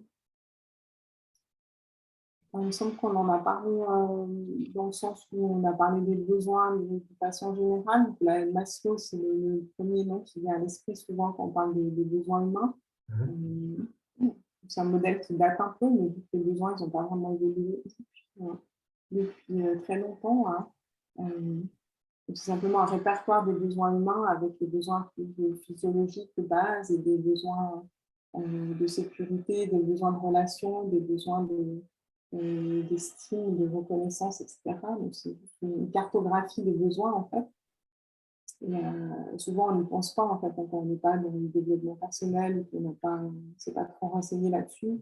Quand on parle de besoins, on pense, oui, j'ai besoin de manger et de dormir. Ce sont des besoins fondamentaux, mais en tant qu'être humain, on a d'autres besoins fondamentaux. Et c'est ceux-là qui font souvent qu'on va être dans ces émotions désagréables, hein, donc on n'arrive pas à se dépêtrer. Donc, les connaître et en avoir conscience de nouveau, ça va nous permettre de les écouter. Et les besoins du HP, qu'est-ce qu'ils ont de particulier? Donc là, pour moi, vu le fonctionnement du cerveau d'une personne HP, il y a deux besoins essentiellement qui sont plus intenses chez les personnes HP. C'est le besoin de stimulation, de sentir son cerveau fonctionner, d'apprendre, hein, comme on disait. Et un besoin qui va avec, c'est le besoin de sens. Et si on arrive à connecter plein d'informations, à mémoriser, comprendre pas mal de choses, en général, on arrive rapidement à plus de profondeur dans les situations. Et ce qui fait que le besoin de sens va être très important chez les personnes HP. Des difficultés à faire quelque chose si on ne voit pas pourquoi. Que ce soit quelque chose qu'on nous demande ou quelque chose qu'on a décidé nous. Donc, ce n'est pas des besoins qui n'existent pas chez les autres, hein, évidemment. On a tous les mêmes besoins, mais comme on disait tout à l'heure, l'intensité va être différente, en fait, si on est HPI. Et il me semble que chez les HPI, c'est vraiment ces deux besoins principalement qui sont exacerbés. Et si on n'y répond pas, on va être dans des situations où on va être en souffrance. Hein. Une personne HPI qui a perdu le sens de ses activités, le sens de sa vie, va souffrir beaucoup plus intensément ou plus rapidement qu'une personne qui n'est pas HPI. Et de même pour la stimulation, s'ennuyer au travail, ça ne va pour personne. Mais si on est HP, ça va être vraiment compliqué, encore plus compliqué. Donc pour moi, c'est vraiment les deux besoins primordiaux à écouter quand on est HP.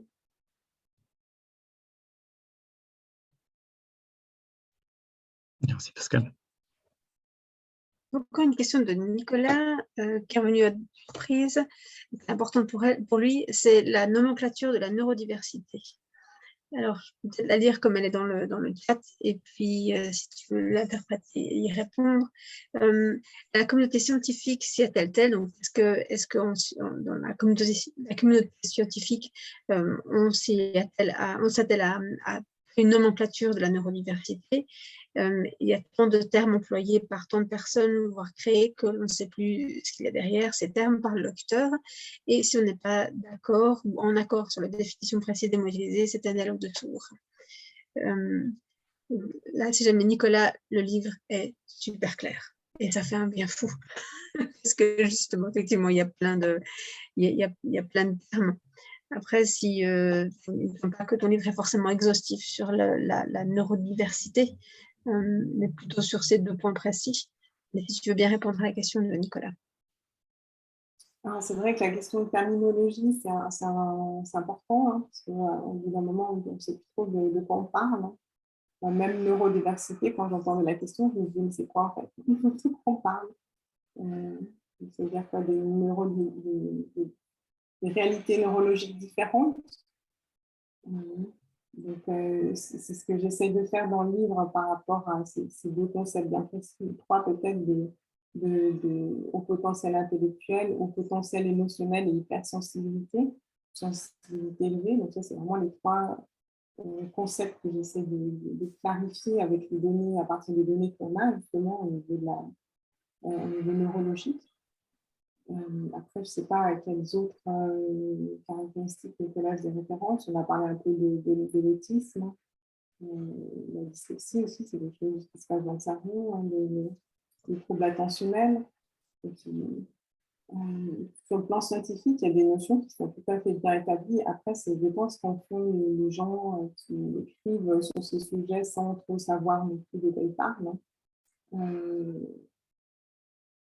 Donc voilà, je sais pas ce que je peux dire. Nicolas ajoute surintuition, surdouance, multipotentiel, etc. D'accord.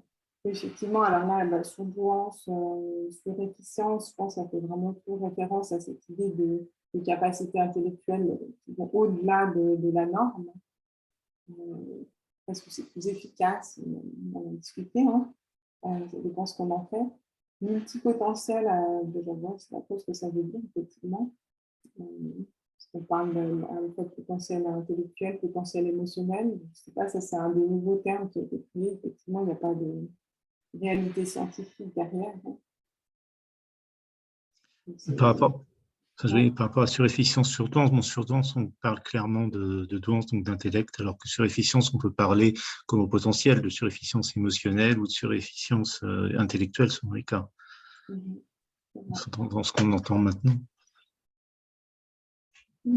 D'ailleurs, Alban a créé un super dictionnaire, un lexique sur le sens suisse, qui essaie de définir justement tous ces termes. Ça peut être un bon moyen de voir faire, de le regarder.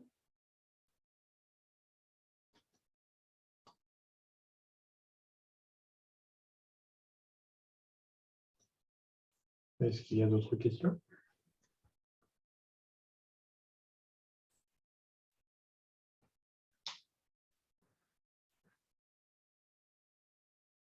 Il y a consensus sur tous les termes? Non.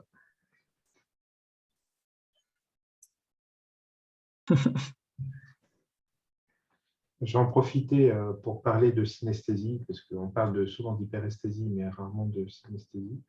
Donc j'ai abordé ce sujet à plusieurs reprises, et c'est l'image qui m'est venue. Une synesthésie lexico-gustative qui fait que je ressens parfois le goût de ce que je lis. Et si je devais faire une allégorie de ton livre, ce serait comme une salade de concombre un soir d'été. C'est-à-dire que c'est rafraîchissant, c'est croquant, c'est nourrissant, c'est désaltérant. Voilà. Merci. Ça paraît une belle image. J'entends les criquets et les grillons. Ouais.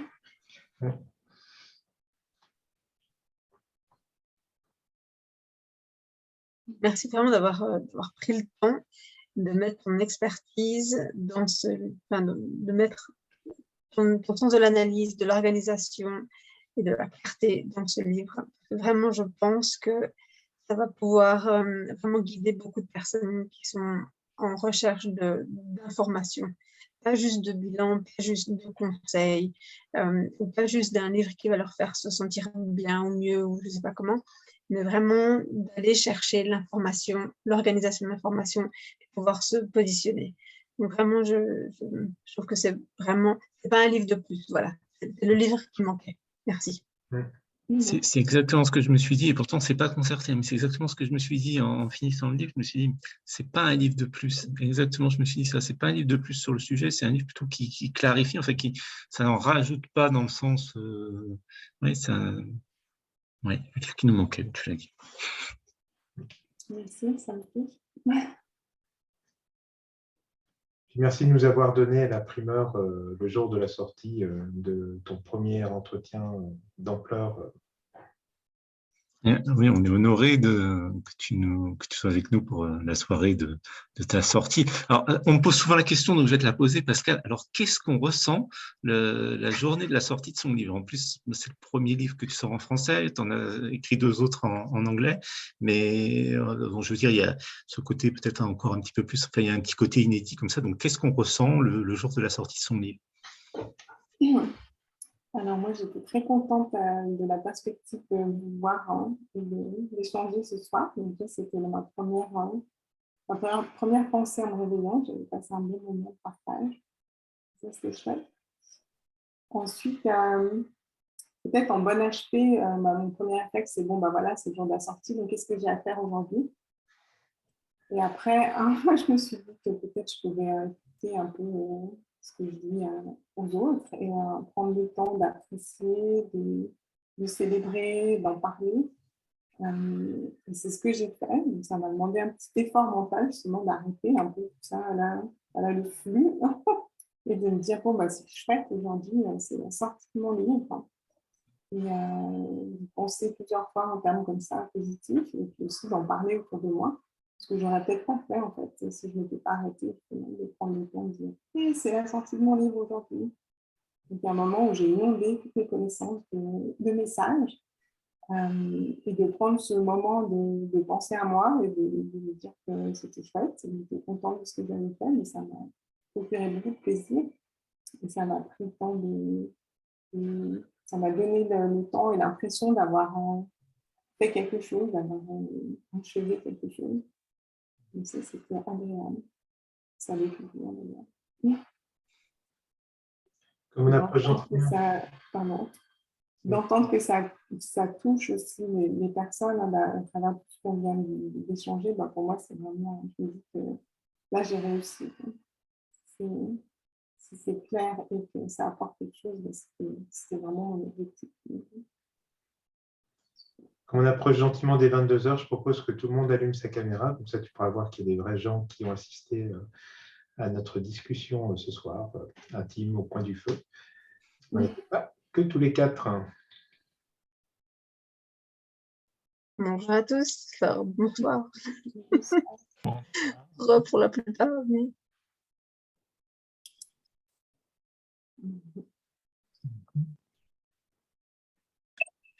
C'est vrai que c'est chouette de voir plus les gens.